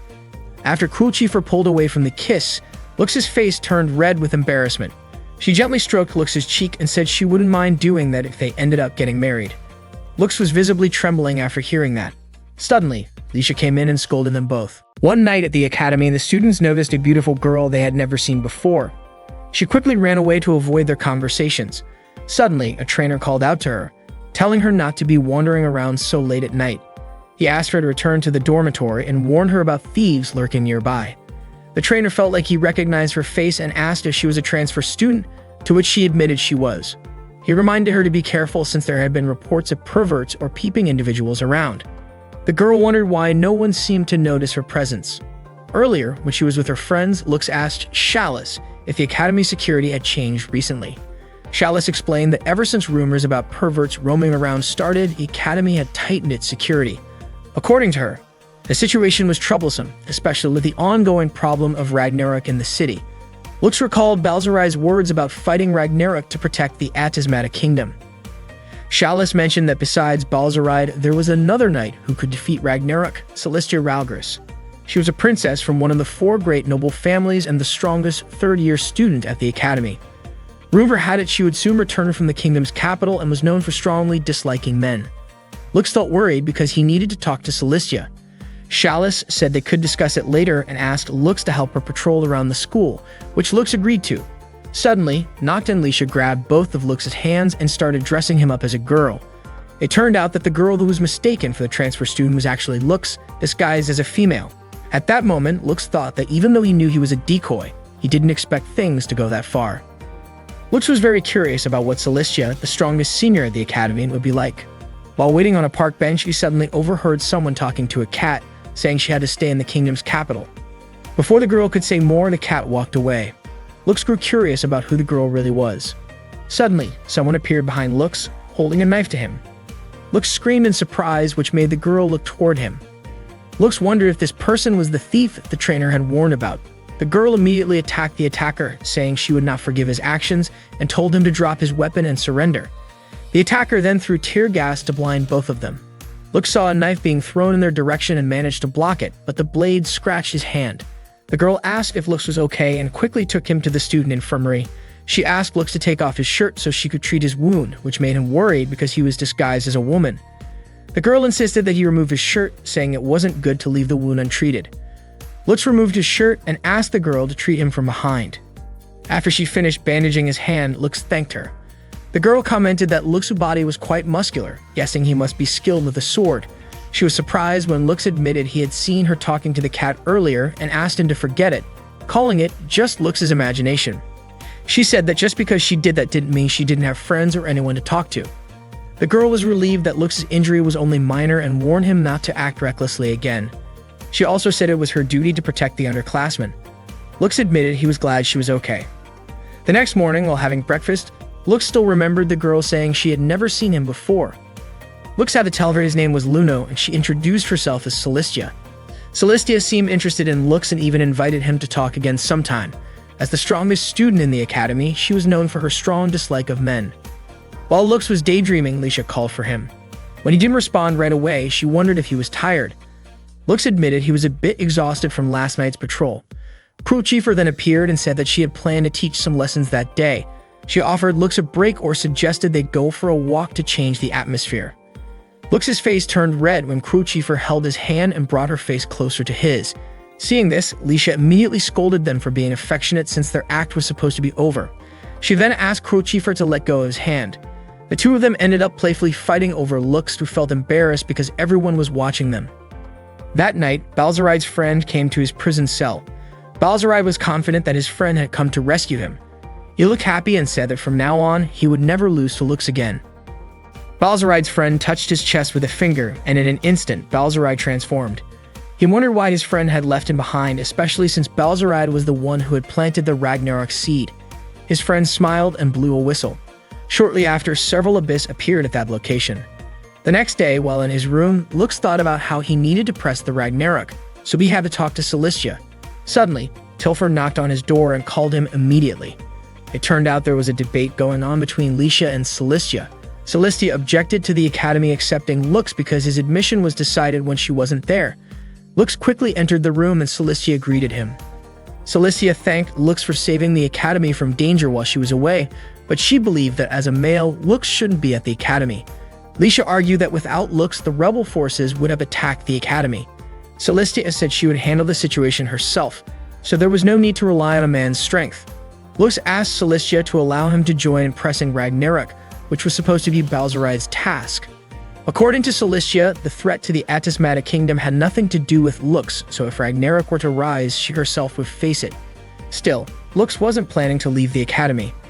Lux didn't doubt Celestia's strength, but Ragnarok was a powerful and dangerous enemy to be faced alone.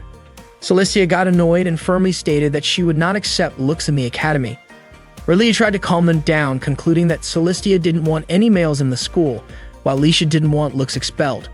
Relia believed the other students' opinions might differ and suggested settling the matter with a duel. Relia said the duel would take place in 3 days at the Royal Knight's Fortress on Reese Island. He hoped that after seeing Lux's true strength, Celestia would decide whether to accept him or not. Leisha was happy with the decision and even bet that Lux would win. Celestia accepted the decision and left, confident that Lux wouldn't be able to defeat her. That night, Shania knocked on Celestia's door and thanked her for negotiating to expel Lux from the school to restore the academy's standards. Celestia told Shania not to worry because she would still make Lux leave after fighting him. She couldn't believe she had to fight Lux, but that was the only way to protect the school. At Reese Island, Celestia asked all the students to do light training since they had come there to improve their skills. Leisha encouraged Lux not to give up because even light training with Celestia was very tough. Lux noticed a place at the top of the island. Leisha immediately invited him to start training. That day, the students practiced sword swings alongside Celestia. After the training, Leisha rested with Chalice, Lux, and Cruelchifer at the dining area. Leisha felt extremely tired because the training almost killed her. Lux thought Celestia was amazing because she could train longer than anyone else. Cruelchifer said that was typical of Celestia. She worked harder than others, was very diligent and strong, but it seemed like she was always thinking about something. Chalice soon invited them to return to their rooms and rest. At that time, Lux returned the costume he had worn during his disguise. Chalice was curious why Lux went through the trouble of bringing the costume to the island. She said Lux was really kind and gave the costume to him as a gift. Lux declined, saying he didn't need it, but his friends insisted that the costume suited him well. Suddenly, Shania called Lux to come with her because there was an urgent matter. Shania tricked Lux by telling him that Celestia had asked for a massage. When he entered the room, Lux was surprised to see Celestia without any clothes on. He wondered why Celestia was there and why someone who disliked men like her would ask him for help. After finishing the massage, Celestia thanked him and said she wanted to change clothes quickly, so she asked him to turn off the lights. Lux was about to leave the room, but Celestia asked him to stay because she wanted to express her gratitude. When the lights went off, Lux quickly changed into a woman's costume. Once the lights came back on, Celestia thanked him again and said she hadn't realized it was Luno who had been massaging her. She felt happy and asked about Luno's injuries. Celestia invited Luno to chat for a while, but Luno refused, saying there was something to take care of. Celestia was disappointed and suggested going for a walk during the next break. Luno didn't agree immediately, which made Celestia think he might dislike her, but eventually he accepted. Celestia was very happy and asked to meet in front of the training area after lunch. As Luno was about to leave, Celestia noticed a black sword and asked if it belonged to him. She said the sword device was beautiful and immediately handed it back to him. Luno felt relieved after leaving Celestia's room. Suddenly, Shania appeared and demanded to know who he really was since she had never seen him before. At that moment, Cruelchifer told Shania to let Luno go because she had some business with him. Shania called Cruelchifer rude for interfering, but Cruelchifer pointed out that Shania had been secretly standing at the door and asked what she was really doing. Shania left quickly to avoid a confrontation with Cruelchifer. Luno was very grateful to Cruelchifer and was surprised that she recognized him even while he was in disguise. Cruelchifer warned Lux to be careful because it seemed like Shania was trying to get him expelled from the academy. In the early morning, Filthy was staring out the window of Lux's room. Lux woke up and was shocked to see Filthy inside his room. He reminded her that the place wasn't the girls' dormitory but the training area. Still sleepy, Filthy asked if Lux wanted a hug because her mother once told her that a hug could make someone feel more motivated. Lux remembered their childhood and said he was no longer a child. Filthy was surprised by how much Lux had changed since she thought he would never change because he had always been kind. She hugged him tightly and said they would never change at all. Filthy even said she would fight Celestia if Lux lost and that she wouldn't let him get kicked out of the academy. Lux thanked Filthy and promised he would do his best. The next day, Celestia invited Luno to go out together. She took him for a walk through the market. Celestia invited Luno to go inside a lingerie store. At that moment, Celestia tried on some lingerie in front of Luno and even encouraged him to try some as well. Feeling a bit dizzy from seeing Celestia's appearance, Luno decided to quietly slip away. After they finished their little outing, Celestia apologized to Luno for forcing him to come along. She felt like she wasn't doing a good job as a bodyguard for her underclassmen and thought she had failed as a senior student. She was even worried that her father might scold her despite being the leader of the Knights. Luno disagreed, saying that wasn't true at all because he really enjoyed spending time with her. Upon hearing this, Celestia immediately hugged Luno and called him a very kind person. Afterward, they drank tea and ate some cakes together under a tree. Unexpectedly, Celestia fell asleep for a short while.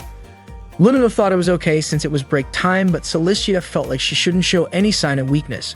Seeing that, Luno asked if Celestia always held herself back like that. Celestia answered that strong people are those who can endure their loneliness, so she was fine. Suddenly, Luno laughed and said he remembered Celestia chatting with a cat. Embarrassed, Celestia begged him to forget about that. She explained that just because she talked to a cat didn't mean she was always alone or lonely in the capital city. Luno smiled and pointed out that Celestia had just revealed her own secret. Celestia admitted it and wondered why people thought she was a woman who hated men. Luna was surprised to hear that. Celestia then asked Luna not to tell anyone that she didn't actually dislike men that much. Hearing that again, Luna was even more surprised. One day, one of Nauf's subordinates came to report to him. The subordinate informed Nauf that they couldn't find the Ragnarok fossil. Naturally, Nauf was irritated upon hearing this. The man continued, saying that the patrol team had found traces of the fossil, specifically an empty shell left behind by the Ragnarok, but the actual body of the creature was nowhere to be found. That same day at the academy, a swimming practice was about to begin. While they were changing clothes, Shania asked Celestia whether Lux would be coming to the practice and if she would allow him to swim together with them. Shania found it odd that Celestia didn't reject the idea outright. Instead, Celestia said that she had already told Luno that she didn't actually hate men. In fact, it was quite the opposite. She was interested in them. Celestia went on to explain that the person who had raised her since childhood was a kind and strong man, but despite that, she had no idea how to interact with young men. Moreover, as the eldest daughter of the Raugrus family, one of the 4 great nobles and a leading figure among the kingdom's knights, she had always been expected not to rely too much on men. Later on the beach, Lux's friends called him over to join them. He was stunned when he saw them in their swimsuits. Embarrassed, Lux quickly turned his face away and said he hadn't seen anything. The girls walked over to him. Noct commented that Lux's reaction was strange, reminding him that they were wearing swimsuits, not underwear. Cruelchifer mentioned it was her first time wearing a bikini, and that she actually liked it. Filthy playfully splashed water at Lux, trying to get him to join in. Lux ran off to avoid getting soaked and ended up spotting Lisha, who seemed self-conscious about her swimsuit. She hadn't expected the design to expose her midriff that much and tried to cover it with a towel. Lux told her the bikini looked really good on her. Lisha didn't take that well. She looked annoyed and called Lux a pervert. Not long after, Relie and Aerie came over. Lux was surprised to see Relie also wearing a bikini like the other students. Relie said she was a girl too, just like the rest of them. As she removed the towel covering her, her chest was revealed, noticeably larger than most of the others. Aerie couldn't help but feel a little jealous when she saw that. Lux noticed Aerie looking upset and asked what was wrong. Aerie instinctively covered her chest with her arms and called Lux a pervert. Lux was taken aback, confused about why Aerie would think that. Lisha also found Lux's behavior questionable. Suddenly, Shania and Celestia arrived. Celestia seemed confused and asked Relie if they weren't supposed to be at the beach for training. Relie was surprised by the question and pointed out that Celestia had brought a cute bikini with her. Celestia explained it was actually chosen by Luno, her underclassman, who she had heard would also be participating in the swim training. The group began to wonder where Luno was, and Relie even questioned whether a student named Luno actually existed at the academy. Out of nowhere, Lux was pulled aside by Chalice, who handed him a bikini as a gift. Lux was shocked and said he wasn't some kind of decoy at the beach, especially since there were no thieves around. Noct and Tilford tried to pressure him into putting it on. They just wanted to see what he'd look like wearing it. Lux immediately bolted and accidentally bumped into Celestia, causing her to fall. Shania quickly helped her up. Lux apologized to Celestia, who seemed surprised that he was still spending his time like this when their duel was coming up soon. Shania then suggested they head back, telling Relie that if there was no actual training happening, they should return to the training grounds. As Lux watched them walk away, he recalled a conversation he had with Celestia the day before, back when he was disguised as Luno. Celestia had told him that she wanted to apologize to Lux. She had learned swordsmanship and battle tactics from Wade Roadbelt, Lux's grandfather. It was thanks to him that she had gained her strength. However, after that, Wade passed away because of her. That's why she wanted to keep Lux, Wade's grandson, safe from harm. In their upcoming duel, Celestia couldn't afford to lose to Lux. That night, Lux couldn't stop thinking about what Celestia had said, but he was determined not to lose to her. At the same time, it seemed like one of Balzaride's allies was planning something. The next morning, the duel between Lux and Celestia was about to begin. Their instructor was there to supervise the duel. The instructor explained that the winner would have one of their wishes granted. Lux's wish was to stay enrolled in the academy and be allowed to join the missions to defeat the Abyss. Celestia, on the other hand, wished for Lux to leave the academy and rejected his request outright. The instructor gave the signal, and both of them drew their swords and summoned their drag rides. Celestia quickly activated hers, called Lindworm. Noct looked surprised. Despite Celestia using a high-level special drag ride, Lux had chosen to use a wyvern instead of Bahamut. Aerie explained that some of the royal knights involved in training still didn't know Bahamut's true identity, so Lux was deliberately hiding it. She also believed that Lux might actually have a shot at winning. The duel between Lux and Celestia then officially began. Meanwhile, a spy was seen suddenly running near the training grounds. Fortunately, Tilfer and Chalice intercepted him in time. They quickly realized the man was a spy from the Heiberg Republic. It turned out that Chalice and Tilfer had already gathered evidence showing that the spy had been recording information about the Academy and sending it back to Heiberg as coded messages. Chalice revealed a stack of envelopes in her hand and stated that the thief who had been sneaking around the Academy was actually this spy. Tilfer was convinced that everything had been orchestrated as a setup to trap Lux. She then demanded that the spy remove his mask as they already knew who was behind it. It was Shania. Shania removed her mask and Chalice immediately asked why she had done all of this. Shania confessed that her mission was to eliminate everyone at the Academy and destroy the kingdom of Atismata. Chalice and Tilfer were shocked by her response. Shania then activated her drag ride and suddenly the sound of a war horn echoed through the air. Both Chalice and Tilfer were stunned when they saw Shania's drag ride. Shania declared that she would bring an end to the boring duel and turn it into a real battle. Back at the duel, Celestia continued attacking Lux. She told him to surrender, pointing out that his wyvern was already starting to spiral out of control. In response, Lux launched his recoil blast attack at her. However, Celestia quickly teleported out of harm's way and countered with Starlight Deluge. Suddenly, a terrifying roar came from underground, followed by violent tremors. A giant monster emerged from beneath the earth. Lux was immediately worried about Celestia's safety. Lisha called on everyone nearby to evacuate the civilians, and the others quickly responded. Ayuri, however, was frantically searching for Filthy. Filthy, exhausted and stumbling through the forest, nearly collapsed before Raleigh caught her in an embrace. Raleigh gently reassured her, promising she would never let her be taken again, even if their enemy was the kingdom of Atismata itself. Meanwhile, the duel arena was being swallowed up by tentacles and a monstrous creature. Lux stayed close to Celestia, making sure she was safe. The enormous creature was a Ragnarok that was close to fully awakening. Celestia took responsibility for drawing the enemy to them and declared she would defeat Ragnarok on her own. Lux warned her not to act recklessly, but Celestia didn't listen.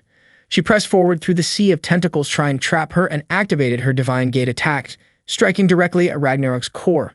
The beast fell limp, releasing a strange blue fluid. Celestia assumed that she had won. Just as she was about to collapse, Lux caught her. Suddenly, Shania appeared and praised Celestia. She asked if Celestia still hadn't had enough. Celestia was stunned by Shania's sudden reappearance and the tone of her voice. Shania declared that things weren't over yet. A sharp whistle rang out again. Lux recognized the sound and immediately suspected that the one who blew the horn was his older brother, Fuil. After hearing the sudden sound of a whistle, Ragnarok unexpectedly rose again, leaving Celestia and Lux almost unable to believe their eyes. Shania quickly launched an attack on Celestia, but Lux stepped in and blocked it. Shania called Lux a useless prince who knew nothing, then revealed that it was actually Celestia who had killed Lux's grandfather. She immediately fired another shot, hitting both Lux and Celestia. Celestia was nearly unconscious, and Lux tried to wake her up. When she came to, she apologized to Lux for not telling him the truth about Wade, his grandfather. She explained that when she was a child, she had accidentally overheard a conversation about corruption within the kingdom of Arcadia. When she reported it to Wade, who was a royal advisor at the time, he was thrown in prison and later died there. Everyone related to him by blood was also banished from the palace. Celestia remembered Wade's last words to her. He told her that she was not at fault and that she should fix everything and take his place. At that time, she too was in danger and had to flee, or so she thought. But in the end, she couldn't do it. Instead, she lied to Lux and ended up dragging him into all of this. She apologized again. Celestia believed Lux must resent her, but he shook his head. Then he revealed his black sword device. Celestia noted that it looked just like the one Luno carried. Lux apologized for keeping it a secret from her and said he was ready to accept whatever punishment she wanted to give him. He activated his drag ride and Celestia commented on how special it was. Lux confessed that he didn't hold any grudge against her. In fact, he deeply admired her. He liked how strong, kind, and awkward she was. He promised to protect her, and he respected her for taking his grandfather's place. Lux moved towards Shania, who had been waiting for the Black Hero to try and kill her. Lux easily broke the wings of Shania's drag ride, but Shania said it wasn't over yet. There was no way Lux could defeat Ragnarok. Lux didn't stop. He relentlessly slashed at Ragnarok's tentacles, which kept regenerating, but he responded just as fast, cutting them down one after another. The move he used was called End Action. Aerie explained to Nock that End Action was one of Lux's secret techniques. It allowed him to continuously give commands to his drag ride without pause, unleashing a non-stop assault. It wasn't a move that ended when interrupted, it only stopped when every last enemy had been defeated. Shania screamed that it was pointless for Lux to go all out against Ragnarok. Suddenly, Cilicia pointed her weapon at Shania and urged her to surrender before the fight ended badly. Shania was confused about why Cilicia was still trying to reason with her. She accused Cilicia of being the perfect student, too blind to know whether she herself was good or evil. Shania even doubted whether Cilicia could save her if she had to. She then turned and walked away. At that moment, Lux destroyed Ragnarok's core and collapsed from exhaustion. Suddenly, the person who had blown the whistle began laughing, surprised that Lux had actually managed to defeat Ragnarok. Shania quickly grabbed Ragnarok's core and took the whistleblower with her. The mysterious person mentioned that maybe it would have been better not to kill Ragnarok. Lux, confused, demanded to know who the whistleblower really was. The figure pulled back their hood and Lux immediately realized the person wasn't Fuyo. But this stranger knew Fuyo. The whistleblower introduced herself as Haze and said she was looking forward to seeing Lux again, because very soon she planned to bring back the tragedy from 5 years ago. Right after Shania fired one last attack at Lux and Haze vanished. After that battle, Lux treated Cilicia's injuries. She thanked Lux for forgiving her, but she still felt conflicted about Luno.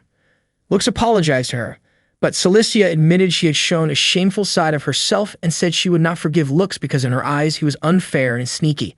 Lux, however, said he would do anything for her. Even though Cilicia was happy Lux had saved her, she felt unsure because she often thought she didn't deserve to be saved by anyone. She confessed that she didn't really understand how guys think or how to get close to them. Then she asked Lux to teach her, just like his grandfather had taught him. That was the condition she gave in order to accept Lux back into the Royal Knights and also allow him to return to the academy. Lux thanked her, saying that when Cilicia talked to guys like that, it showed her true personality. He believed that everyone would like her and see her as a sweet girl. Hearing that made her cheeks turn red. It was the first time a guy had ever said something like that to her. That night, Lux found himself thinking about the tragedy from 5 years ago, but unfortunately, he still couldn't remember the details. Suddenly, a tremor shook the area from beneath the ocean. R'lyeh and the other students saw it. A giant fish-shaped structure surfaced from the seafloor. R'lyeh explained that it was one of the ruins, and she would soon reveal the true purpose of their training. 9 years ago at the Royal Palace, Lux's friends accidentally knocked over a statue. To avoid getting in trouble, they blamed Filthy. Not wanting to see her being scolded, Lux stepped in and took the blame, even though he wasn't responsible either. After that, Filthy thanked Lux for standing up for her, knowing full well it wasn't his fault. She then pulled a biscuit from her pocket and fed it to Lux. Since that moment, she started calling him Luchan, and he began calling her Fichan. That memory from 9 years ago remained vivid for Filthy. One day, as she was gazing out the window of the inn, Lux knocked on her door and called out to her. He asked if she was feeling better. Filthy assured him she was fine and said she would join the investigation of the ruins the next day. Lux gently reminded her not to push herself too hard, mentioning that he had heard from R'lyeh that Filthy had fainted the day before. She thanked him for being concerned.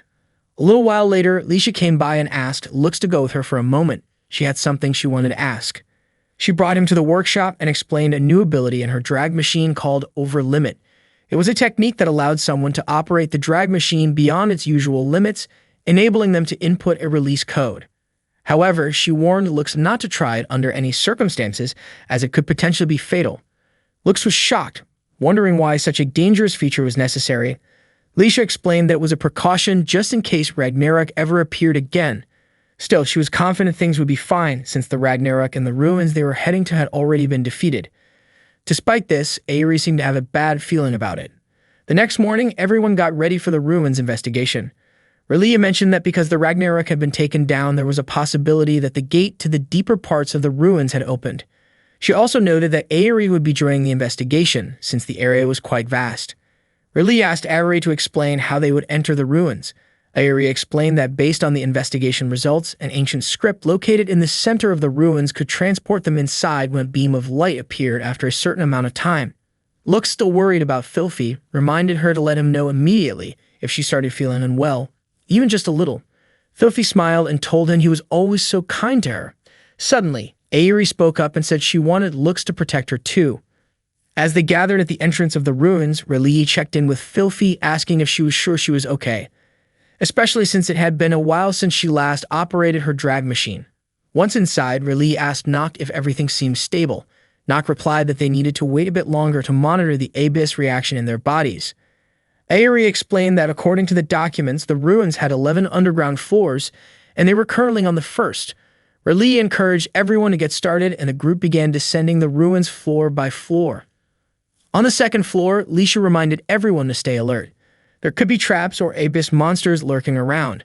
Shortly after, Aerie suddenly told them all to stop. They had reached an area where vegetation could grow, similar to a forest, and it appeared to have its own unique ecosystem. Cruel Chieffer speculated that a major battle might have occurred there in the past. It seemed the machine that had been maintaining the ecosystem had stopped functioning. Leisha then asked Noct if she had detected any enemies nearby. Noct said she hadn't seen anything, despite having already expanded the enemy detection range earlier. Raleigh instructed everyone to split up and start investigating. Aerie began assigning roles. Cruel Chieffer was to investigate the 4th floor, Tilfer the 5th, and Lux the 6th. Celestia requested to accompany Lux to the 6th floor, but Aerie declined. She wanted Celestia to handle the 3rd floor on her own, confident that she was capable enough. Although a bit reluctant, Celestia accepted the assignment. She wondered why she was always sent out alone, but admitted it made sense. She was the most experienced one there. Lux then offered for her to walk halfway with his unit. Surprised, Celestia asked if that would really be okay. Lux actually felt happy that they had managed to combine their strengths halfway through. Hearing this, Celestia also felt pleased. She thought Lux was definitely a dependable guy. She became very enthusiastic, which surprised Noct as it was the first time she had ever seen Celestia so fired up during a mission. While Lux was investigating together with Aerie and Noct, Aerie reminded him not to touch Noct since there was no one else around. Lux was confused why everyone always seemed to think of him as some kind of pervert. Noct told Aerie not to worry, explaining that from the beginning, Lux never even saw her as a girl, something that disappointed her a bit. Lux denied it, saying that he actually thought Noct was cute. Hearing that, Noct asked which part of her body Lux found attractive. Embarrassed, Lux mentioned the line of her collarbone. Noct had a feeling he would say that. Suddenly, Noct asked them to stop because she had detected something. She said it looked like a human was buried under rubble about 100 meters ahead. Lux immediately went to check. He found an unconscious girl trapped beneath the debris. Aerie was shocked by the sight. Not long after, Cruel Chieffer arrived, having heard from the others that Lux had discovered something. Aerie didn't recognize the girl under the rubble, but assumed Cruel Chieffer might know something since she had seen these ruins before. Cruel Chieffer asked Noct and Aerie to join Leisha's unit because it might become dangerous for them if they stayed. She and Lux would investigate the girl, but it would be difficult to protect Aerie and Noct if a fight broke out. Understanding the situation, Aerie and Noct left to rejoin Leisha. Cruel Chieffer was certain the girl wasn't human, but she wasn't an abyss either. Cruel Chieffer gently touched the girl's face, and suddenly, the girl opened her eyes and stated that vital administration response had been confirmed. Then she stood up. Lux and Cruel Chieffer were both stunned. They stared silently at the girl's face. The girl looked confused and was about to go back to sleep, saying that there had been no command or request from either of them. Cruel Chieffer asked why she was lying down again. The girl said she didn't want to cause a misunderstanding, but she had no memory of this particular encounter. She even hoped Cruel Chieffer could prepare a program. She referred to Cruel Chieffer as Administrator, which left Cruel Chieffer puzzled. Cruel Chieffer asked for her name. The girl apologized and introduced herself as Cruchet, the caretaker of the ruins. She assumed Cruel Chieffer already knew that the caretaker was in a humanoid form. Cruchet explained that she was basically the same as a robot. Cruel Chieffer asked if Cruchet knew everything about the ancient era, but Cruchet struggled to recall the past, saying she had spent most of her time asleep and had forgotten nearly everything. Both Lux and Cruel Chieffer were skeptical. Cruchet then explained that there might have been an accident she wasn't aware of, which erased all of her data. She begged Cruel Chieffer not to leave her behind. Cruel Chieffer assured her that she wouldn't do that. Cruchet confirmed that Cruel Chieffer had been identified as an administrator, which meant from that moment on, she would act based on Cruel Chieffer's instructions and requests. She added that as long as her core unit was intact, she would try to reconnect with the central system, including her memory and support functions. Cruel Chieffer asked if that meant most of the ruined systems were currently shut down. Cruchet praised Cruel Chieffer, calling her both smart and beautiful. Cruel Chieffer gently patted her head and asked what they needed to do to restore the system. Cruchet said that Cruel Chieffer could issue a system recovery command after confirming her identity as the administrator in the control room. Lux suggested they go tell the others. Cruchet looked genuinely happy to meet so many people. Tilfer and Celestia commented that Cruchet looked adorable, like a doll. Cruel Chief explained to Lisha and Rayleigh that Cruciate was actually a doll created using ancient technology. At that moment, Lux noticed Filthy standing alone and was about to approach her, but Cruel Chief got to him first. She admitted that she was curious about how Cruciate had called her administrator, and she wondered if there was an even higher existence, a creator. Cruel Chief believed there might be someone with greater authority than herself. Rayleigh asked Aerie to give a further explanation. Aerie said they were currently on the 7th floor, which was known as the production area, and she asked each unit to conduct a thorough investigation. Lux walked over to Filthy, who seemed unwell. He suspected she was pushing herself too hard, but Filthy said she was fine. Still, Lux invited her to come along with him. In the capital city of the kingdom of Atismata, the nobles were holding a meeting to discuss how to deal with a man who had escaped from prison and was now attempting to attack them alongside the rebel soldier agreed. Not many nobles from the capital were willing to lend their support, especially since their powerful drag rides were in short supply. One of them suggested using the students from the academy, particularly because Celestia, the daughter of a noble, was also attending that school. Celestia's father strongly opposed the idea. He couldn't bear the thought of putting his own daughter in danger right in front of his eyes. He then mentioned hearing rumors about a student from the academy who had defeated a Ragnarok.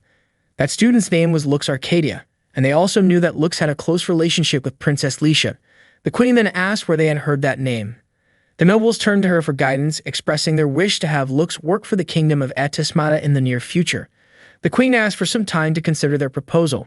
Meanwhile, Filthy apologized to Lux for causing him trouble, even though she had initially intended to be with her unit, which included Aerie. At the time, they were conducting an investigation alongside Tilfer and Rayleigh. They arrived at a production facility filled with large tubes. Rayleigh explained that this might be the place where the Abyss were created. Suddenly, Filthy clutched her head in pain and warned them that something was coming. Just then, Haze blew a whistle, signaling the release of the Abyss. The sharp sound reached Lisha and her group. Cruciate even panicked out of fear. Lux quickly moved to check the source of the noise, but Filthy stopped him, warning it was dangerous. Her concern was valid. An Abyss suddenly appeared and attacked Lux. The creature then turned toward Tilfer, preparing to strike, but Lux rushed in and saved her just in time.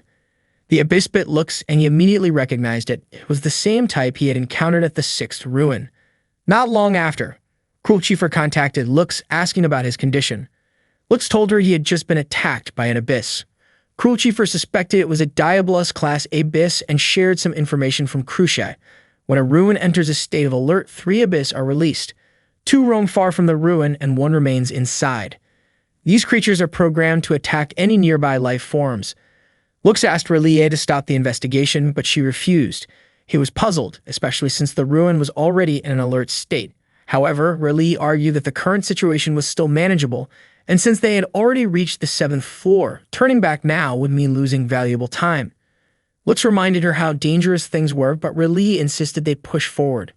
Suddenly, Filthy activated her drag ride and dashed off to protect the civilians around the island. Lux decided to follow her. Before he left, Rayleigh asked Lux to keep Filthy safe, and Lux instructed Tilfer to stay and look after Rayleigh. Then he switched his drag ride to Bahamut and set off after Filthy, asking if she was alright. Filthy explained that she could sense an Abyss nearby and believed one would soon appear in the area. Lux asked if she had ever been to this island before, but before she could respond, a blinding light flashed. Lux was suddenly transported to a different dimension. There, an Abyss attacked him again. The place triggered something in Lux's memory. The Abyss landed a hit on Filthy, throwing her down. Lux quickly gathered his strength, unleashed his power, and destroyed the Abyss in an explosion. Then he went down to look for Filthy, feeling like the place was oddly familiar. It turned out to be one of the old human weapon research facilities from the era of the Arcadia Empire. Lux remembered coming there 5 years ago, and a memory of Filthy as a child resurfaced. Eventually, he found Filthy, who was visibly weak. Lux tried to carry her to a training shelter because her fever was dangerously high, but Filthy refused. She insisted that there was still an Abyss nearby. Lux gently calmed her down, promising that he would take care of the Abyss using his power. Filthy warned him that the creature was truly there. Suddenly, she grabbed Lux by the neck and began choking him. He was confused and couldn't understand why she was doing this. Filthy then opened her eyes, revealing a sinister grin as she watched Lux struggling in pain. 9 years ago, Lux once told Filthy that he would try to build a city where she and her family could live peacefully. Filthy immediately ran up to Lux and kissed him, calling it a lucky charm, meaning she hoped they would meet again someday. At that moment, she unknowingly choked Lux's neck and passed out shortly after. Suddenly, Haze showed up and approached Lux. Meanwhile, Lisha and Cruel Chieffer had successfully defeated the Abyss. Lisha said that something felt off from the moment they arrived at the training site to everything that had happened since. Cruel Chieffer was impressed because she hadn't expected Lisha to be thinking about anything else beyond her drag ride and looks. Lisha got annoyed, thinking Cruel Chieffer was making fun of her. Airi contacted them to check if they were alright. She informed them that the drag rides belonging to Chalice and Tilfer were too damaged to be used in battle anymore. She also reported that she had discovered the door to the deepest part of the ruins. However, Crucie pointed out that a key was needed to open the door. Airi then asked what kind of key it was. Cruel Chieffer suggested they all leave the room for now. Back with Lux, he asked Haze why she was there. Haze revealed that if Lux killed her, Filthy would die as well. Lux didn't understand what she meant at first. Haze explained that she had implanted a Ragnarok seed inside Filthy's body. The part of her body where the seed was placed would gradually be consumed by parasites and eventually turn into an abyss. After that, Filthy wouldn't be able to resist Ragnarok's commands just like a slave. Haze suspected that Filthy had been trying to resist those commands, which explained her recent fevers and dizziness. Haze had ordered Ragnarok to kill Lux, and if Filthy kept resisting that command, she would suffer unbearable pain, as if she were in hell, and eventually be reduced to ashes. Haze then tried to strike a deal with Lux. Afterward, Lux took Filthy to the inn. He couldn't stop thinking about what Haze had said, that if things continued as they were, Filthy would die in just a few days. Haze had offered to command Ragnarok to save her, but only if Lux agreed to open the sealed door deep within the ruins. That door required a key, and Haze wanted Lux to use it. She gave him 2 days to think it over. Before Haze left, Lux asked who she really was. Haze pointed out that she had the same hair color as Lux and Fuil, but insisted that she was the original, unlike them. That night, Lux was overwhelmed and didn't know what to do. Filthy suddenly woke up and said she felt hungry. Lux helped feed her, and he noticed that she didn't remember anything from the previous day. She asked if she had caused any trouble, but Lux brushed it off. He looked into her eyes, which seemed different now. When he stepped out of her room, memories from the past came flooding back. Lux regretted not saving her back then. Relia saw Lux and invited him to talk about Filthy. Lux said that he remembered everything now, that their meeting at the academy wasn't actually the first in 7 years. The last time they saw each other had been 5 years ago on that very island. Relia also recalled how Lux had saved Filthy when she was about to be used in human experiments by the Arcadia Empire, but Filthy had already died. Lux couldn't believe it. Relia told him that Filthy had come back to life even stronger than before. Relia had also realized that her younger sister had turned into an abyss shortly after she became the headmistress at the academy. Relia believed that there might still be a way to save Filthy using knowledge from the ruins, and that she needed to go inside them herself. Lux asked if that was why Relia had brought Cruel Chieffer and the others to the island. Relia admitted that they were running out of time. No matter what it took, they had to get into the deepest part of the ruins and find a way to save Filthy, even if it cost Relia her own life. When they were little, Filthy once followed Lux to visit his mother's grave. Lux didn't understand why she did that and asked her to leave him alone. But Filthy hugged him. She did it to cheer him up, just like his mother used to. Lux cried in her arms. At present, Lux seemed lost in thought as he remembered that moment from his childhood. Lisha called his name several times, puzzled about why he was zooming out when she was in the middle of repairing his Bahamut. Lux apologized and asked if the repairs were finished. Lisha told him that he could now use his over-limit mode again since she had adjusted the disarming code. She immediately requested permission from the headmistress. In truth, Airi had hoped Lux wouldn't use the over-limit mode again. Suddenly, Fuvial contacted Lux. Caught off guard, Lux asked where he was. Fuvial asked if the sound of Haze's horn whistle had been deafening. Lux questioned how Fuvial knew about that. Fuvial then explained that if Lux wanted to save Filthy, he had to destroy the horn whistle and defeat the Ragnarok, which was the core of the seed. After that, Lux went to see Filthy. Seeing her standing near the window, he gently asked her to get some rest. Filthy told him that she already knew there was an abyss inside her, but she wasn't bothered by it. After her mother passed away, Relia looked so lonely that Filthy felt she had to keep living. She also knew that Lux had felt alone. Things had gotten better because he had found people he cared about. She said she felt at peace as long as Lux and Relia were nearby. Filthy believed that Lux had grown stronger than before, so she was confident everything would be alright. Lux denied it, admitting he had always been weak. He confessed that the only reason he had been able to fight until now was because Filthy had been there for him that day. Lux hugged her tightly and begged her not to die, promising that he would save her no matter what. Filthy said he hadn't changed at all, and she thanked him. Meanwhile, Crucia was excited that Lux and the others had returned to the labyrinth. Celestia asked what kind of key they needed to keep moving forward, but Crucia admitted she couldn't tell them. Hearing this, Leisha told everyone to stand back because she would use the seventh head to destroy the door. Crucia panicked at the idea. Then Crucifer calmly stepped toward the door and placed her hand on it. It opened instantly. R'lyeh couldn't believe how easily it opened. Crucifer explained that when she first met Crucia, she was accidentally recognized as the master. Noct praised her, saying Crucifer was impressive. Unlike Princess Leisha, who tended to be forceful, they continued their investigation. Deep inside, they reached a place that didn't seem to store old documents about drag rides. R'lyeh began to worry that they might have made a mistake, but Crucia assured them they hadn't. She explained that she had remembered everything by that point and knew she couldn't leave them behind. She had to eliminate them all, as they were relatives of the family that had betrayed her master. Crucifer was shocked, and Lux had no idea what was going on. Not long after, Hazi appeared. She mocked Lux and the others, saying they had walked right into her plan like fools, making things easy for her. At that moment, Crucia was with Filthy, which confused R'lyeh. She didn't understand why Filthy was there. Haze explained that if she gave Filthy a direct order, she would follow it without resistance. Then Haze blew the horn whistle, and Filthy instantly activated her drag ride. Haze immediately ordered Lux and the others to be killed. In response, Lux and his friends activated their drag rides. Noct asked Ayuri and R'lyeh to move away from the fight. Crucia launched an unmanned drag ride to attack them, and it quickly went after Lux at incredible speed. Lux suspected the drag ride was using over limit.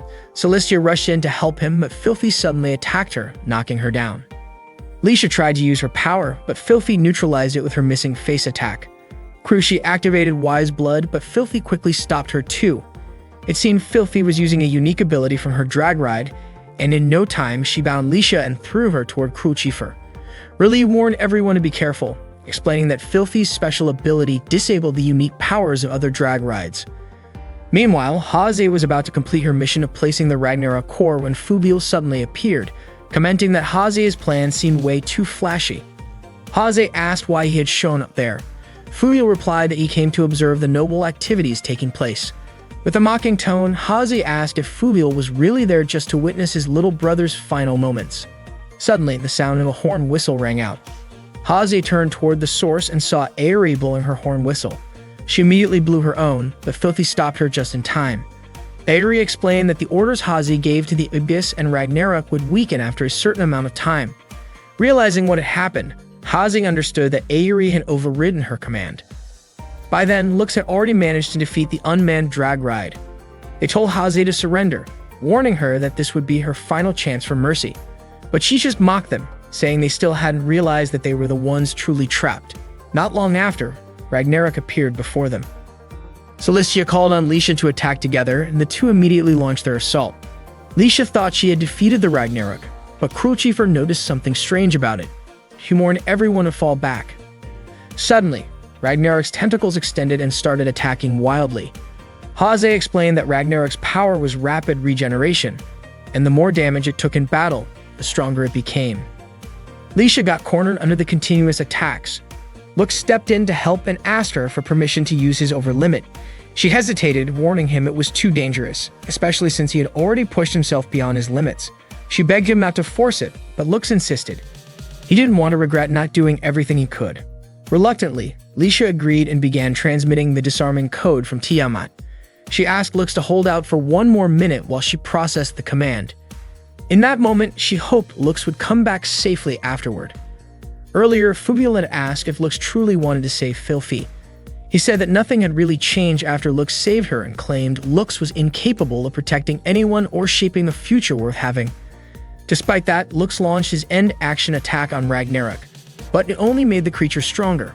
Fubiel's words echoed in his mind, calling him foolish and unchanging. Ragnarok's tentacles continued to trap him.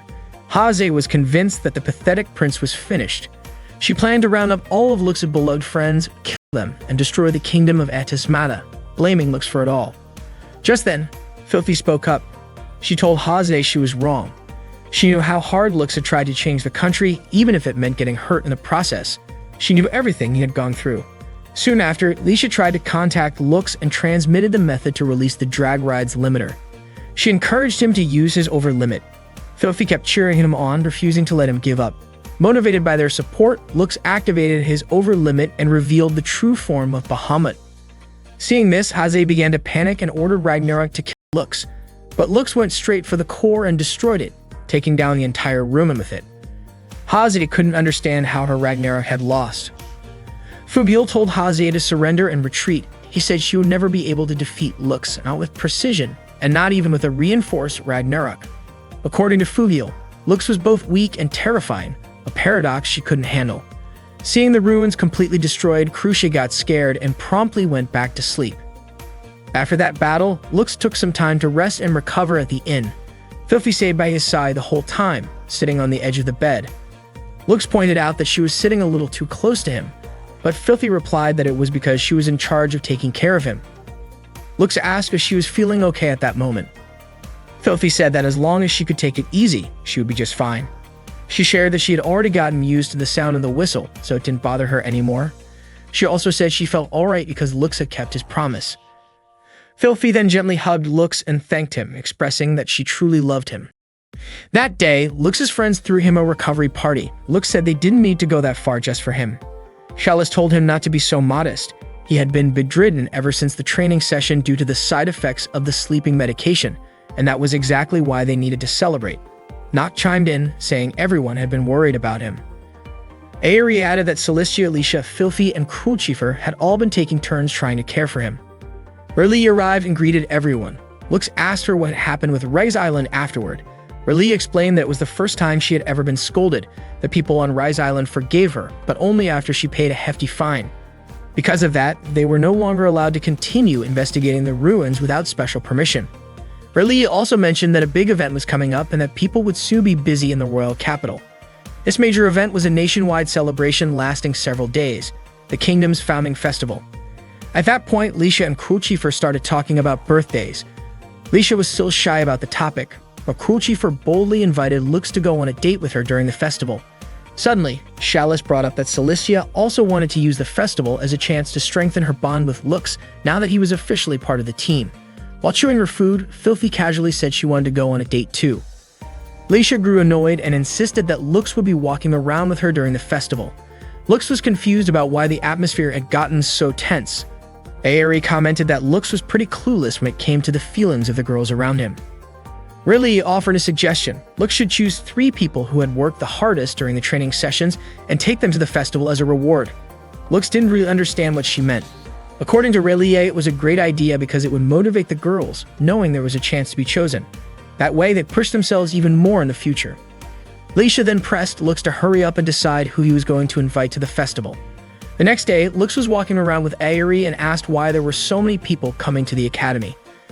Aerie explained that this year, there would be a drag riding tournament during the festival and most of the newcomers were participants. The tournament was a major event where representatives from different nations showed off their skills and competed for the right to explore the ruins. She'd also mentioned that Lux and the Royal Knights were representing their country. Even though Lux was up and moving again, Aerie didn't think he was in good enough shape to fight. She hoped he wouldn't join the tournament. On top of that, she had heard a disturbing rumor. One of the royal assassins, who had been imprisoned in the capital, had escaped. This assassin was said to be the strongest drag knight who had once served the king of the old Arcadia Empire. According to reports, the assassin was now targeting Lux for destroying the empire. Aerie urged Lux to be extremely careful and warned him not to get killed just because he got too caught up in dating. Meanwhile, Celestia's friends were waiting for Lux. They had dressed Celestia up and even prepared an outfit for Lux. Lux was puzzled about why he needed to change clothes. Noct said the outfit actually suited him well. Celestia had explained that, as the leader of the Royal Knights, she couldn't set a bad example by going on a date right before the drag tournament. Tilfer added that if Lux dressed like that, no one at the academy would recognize him and people would probably just assume he was Celestia's butler. Lux wondered if that would make him stand out even more. It was Celestia's first time attending the kingdom's founding festival. She shyly said it wasn't like she was interested in things like that. Lux then invited her to walk around the festival with him. They visited an art exhibit and even stopped by a fortune-telling booth. Eventually, they found themselves sitting at the edge of a fountain. Celestia started feeling a little dizzy. She got accidentally sipped something alcoholic. Lux commented that she could be pretty careless sometimes. Celestia said she was genuinely happy to be going around the festival and complimented Lux, saying he was amazing for being admired by so many people, even though he was the only boy at the academy. She, on the other hand, often felt disliked or avoided. Lux gently told her that wasn't true. He was only able to be where he was thanks to Celestia and the others who had supported him. Celestia admitted that she would not allow herself to lose. If Lux was doing his best to reach his dreams, then she needed to work just as hard to achieve hers. Celestia was confident that she would continue pushing herself to catch up to Lux's skills as a drag knight. Just as they were about to shake hands, Celestia suddenly felt dizzy and collapsed. Her cheeks flushed when Lux accidentally touched her chest while trying to catch her, and Lux was clearly startled when he realized what had happened. Seeing the situation, Tilfer commented that Lux was such a hopeless guy. Lux, confused, asked why the three of them were there. It turned out they were reminding him that it was time for his next date. Chalice apologized to Celestia for interrupting and asked if they could continue at another time. Celestia replied that her face had been feeling warm for a while and she suspected it might be from the alcohol she had earlier. Before his next date, Lux was asked to change his outfit again. Tilfer led him to a room where nobles and drag knights had gathered to prepare for the upcoming mock battles. At that moment, Prettiest greeted Lux and invited him to dance with her. As they danced together, Lux apologized, explaining that he had never been to a party like that before. Prettiest told him to simply follow her lead. She then asked what Lux thought of her dress. Lux replied that it suited her perfectly, so much so that he almost didn't recognize her.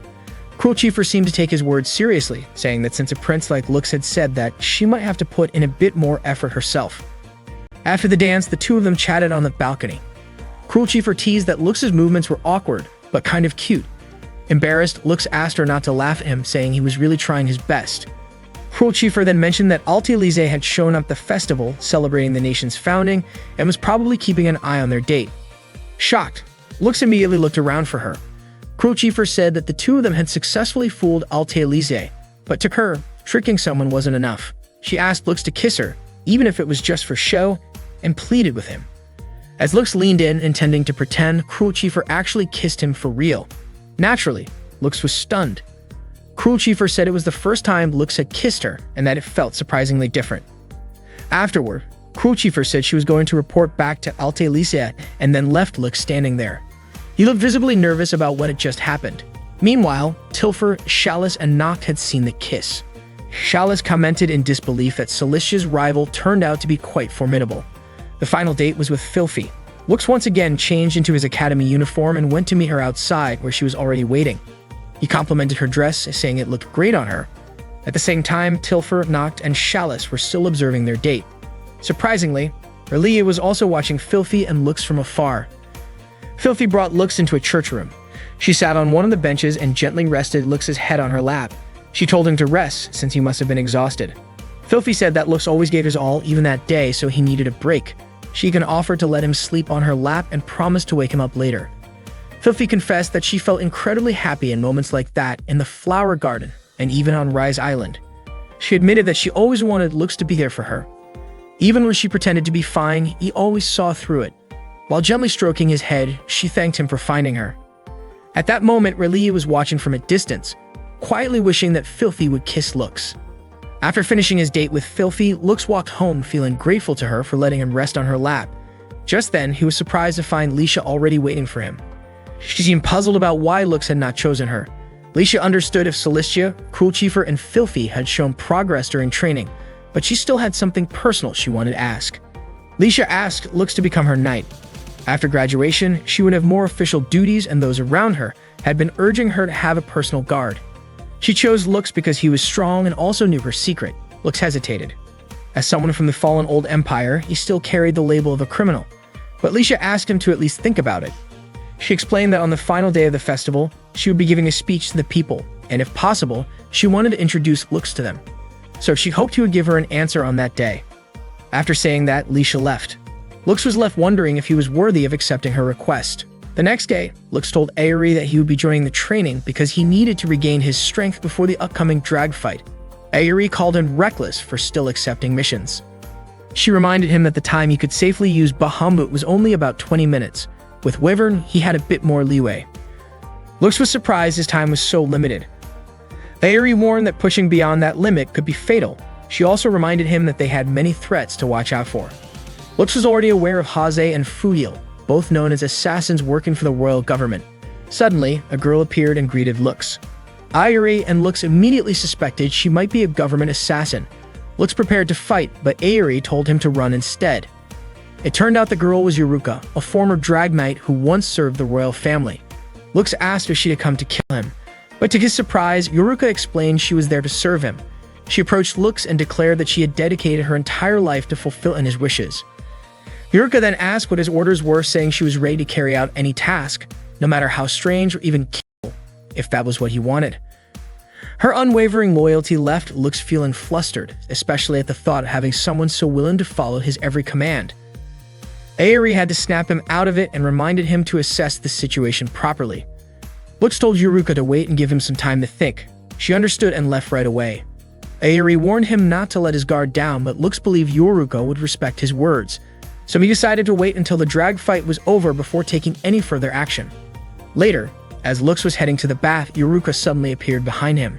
She said she wanted to wash his back and told him not to feel shy around her. Lux grew increasingly nervous when her chest pressed against his back. Yuruka claimed she was skilled at helping men recover from exhaustion. The situation made Lux scream so loudly that his friends heard him from outside. They rushed into the bathroom, shocked to find Lux with Yuruka. Noct called him indecent, and Lisha was once again in disbelief that Lux had gotten himself into such a situation. Lux tried to explain that it was all a misunderstanding. That night, Lux took Yuruka out for a walk to have a proper talk. Yuruka asked if he wanted to discuss what had happened in the bathroom. Lux replied that calming everyone down had been a real hassle. He then asked why Yuruka had chosen to serve him. Lux had done some research and learned that she was a drag knight from a country that once tried to conquer Arcadia. She had made a contract with Lux's father and joined the royal army. Lux told her that his father had passed away, so there was no need for her to uphold that contract anymore. Yuruka explained that she had given everything she had to the kingdom and intended to keep fighting until it was destroyed. She then asked Lux how long he planned to keep deceiving the girls around him. Lux didn't understand what she meant. According to Yuruka, with the power he had, he could easily destroy the false nation and rebuild the Arcadia Empire. She asked him to promise that he would one day bring down the current nation and reclaim Arcadia. Unfortunately, Lux admitted that he had no intention of doing any of that. Suddenly, Celestia showed up and told Lux to step back because Yuruka was dangerous. Celestia immediately activated her drag ride and got ready to attack Yuruka. Yuruka, in response, activated her own drag ride known as the Night Sword Goddess. Lux was caught off guard. He hadn't expected Yuruka to possess such a unique drag ride. Out of nowhere, Lisha launched an attack at Yuruka, but Yuruka easily deflected it. Right then, Filthy and Crucifer arrived to join the fight. Filthy quickly managed to bind Yuruka's drag ride arm, but suddenly, Yuruka manipulated Filthy into attacking Crucifer instead. Seeing that, Lisha was shocked and confused about why Filthy would strike her own friend. Things escalated further when Lisha's legion also began attacking Celestia. Crucifer warned everyone to stay alert. It seemed like Yuruka had the ability to manipulate the enemy's drag ride. Yuruka then said she was ready to end the fight and circled back to the conversation she had started earlier with Lux. Her loyalty hadn't changed, and as proof, she offered to share a valuable secret with him. A plan involving the fate of the country, if Lux agreed to come with her. Before leaving, Yuruka said she was really looking forward to Lux's answer the next time they met. At that moment, Lux still had no idea what Yuruka was really planning.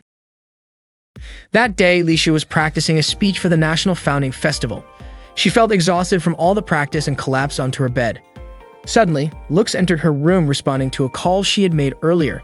Lisha told him she had been practicing her speech because it was her duty to speak during the upcoming national celebration. She admitted she wasn't used to it at all. Even though it wasn't the first time she had acknowledged herself as a queen, she still felt extremely nervous. She then said she planned to make an announcement about something she had asked Lux before, and that everything depended on his answer. Earlier, Lisha had asked Lux to become her knight.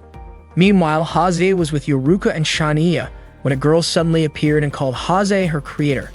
The girl reported that the activation and calibration of the ruins had been completed. Her name was Fajula. Haze ordered her to proceed with the mission as planned. After Yuruka left, Shania asked if Haze really trusted the girl. Haze reassured her that Yuruka wouldn't betray them because Fajula was nothing more than a tool. At the same time, Lux and Ayuri were summoned by Nauf and several high-ranking nobles to a meeting room, where they discussed matters that could not be revealed to the public, specifically a plan to reclaim the kingdom. Nox suspected that the survivors of the Arcadia Kingdom had been gathering and were now preparing something. One of the leaders of this movement was sent to be Regreed. According to rumors, their plan was to strike right after the Drag Night tournament ended during the national festival, precisely when the country's defenses would be at their weakest. Lux asked what he and Aerie were supposed to do. It turned out that they wanted Lux to be the trump card in the operation to retake the kingdom. Based on intelligence from the royal spies, around 100 Abyss creatures were already hiding in abandoned villages. Celestia's father explained that those Abyss remained calm only because of the power of the horn whistle. He asked Lux to destroy it before the rebel army made their move. They also wanted Lux to act as bait to lure out all 100 Abyss. Naturally, Aerie was against this, thinking it was far too dangerous, but now stated that if Lux and Aerie agreed to cooperate, then Lux, Aerie, and Rayleigh would be cleared of all charges. Lux accepted the deal. In addition, the nobles also expected him to win the upcoming Drag Night battle. If he failed, they wouldn't be able to take action. Aerie said the offer didn't make sense, but Lux responded that he didn't mind. He agreed to both serve as bait and win the Drag Night match. After the meeting, Lux and Aerie returned by carriage. On the way home, heavy rain poured down and Aerie looked visibly cold and upset. Lux thanked her for still worrying about him. Aerie was confused as to why Lux didn't just say he couldn't use Bahamut. She reminded him that he already knew the time limit for using Bahamut. Lux was indeed aware that it only lasted 20 minutes, but he felt someone had to do it. He believed there had to be a way even in his current state. Aerie had already anticipated this would happen. She thought that by staying close to him, she could protect her older brother. Lux apologized for always making her worry. The next day, Lux asked Leisha to upgrade his wyvern with features similar to an aircraft to help him win the Drag Night tournament. Leisha was surprised that he was going through so much trouble. Lux wasn't sure if it would help, but he still asked her to do it. She agreed and said that designing custom functions like that was her specialty. Lux thanked her, and she blushed, saying that she hoped he would bring victory to the new kingdom in the tournament tomorrow. At that moment, Yuruka was secretly watching them. She quickly ran away when Lux turned toward her. As expected, Yuruka appeared and greeted him. That night, Yuruka told Lux that he had let his guard down. Since he was the last remaining noble of the Arcadia Kingdom, she believed he needed proper protection. She said she would be happy if Lux could rely on her without hesitation, especially since she had never had any intention of betraying him. Lux asked Yuruka why she still upheld their contract even though the Arcadia Kingdom no longer existed. Yuruka admitted that she simply wanted to keep a promise she made to her younger brother. She explained that she had a unique ability to sense those who craved bloodshed and could eliminate them without hesitation. Even her own father had called her an emotionless monster.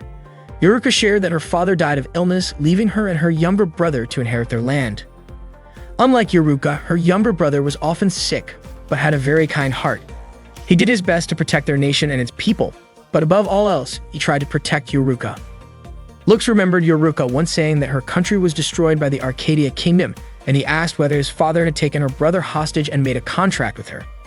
Yuruka responded that if Lux would forgive her for being blunt, he reminded her a lot of her younger brother, even though their hair, eyes, power, and everything else were completely different. She said that her brother had been killed, but she clarified that she didn't keep the contract because of him. To her, the contract was a symbol of loyalty, something she could still give to her brother even after his death. Yuruka then revealed her intention to destroy the kingdom of Atismata as part of fulfilling the contract made with Lux's father. She demanded an answer from Lux right then and there, asking what he planned to do about the country. Lux admitted that despite everything, he couldn't grant Yuruka's wish. Just as he was about to explain his reasons, Yuruka cut him off, declaring that he had become her enemy. Before leaving, Yuruka warned Lux to be careful in the drag fighting match the next day. She even told him not to die, and not until she was the one to end him. The next day marked the beginning of the drag fighting tournament, which would last for 2 full days. That morning, Rayleigh thanked the students for everything they had done on Rice Island. She encouraged them to fight for themselves, not for the kingdom of Atismata. The first day of the tournament was dedicated to solo matches, while the second day would be for team battles. Each group would compete based on accumulated team points. Even if all 3 members of Team Atismata didn't win their individual matches, Celestia, Filthy, and Cruelchifer were still expected to come out on top later. If Lux and Leisha could win their matches that day, it would count as a victory for the team.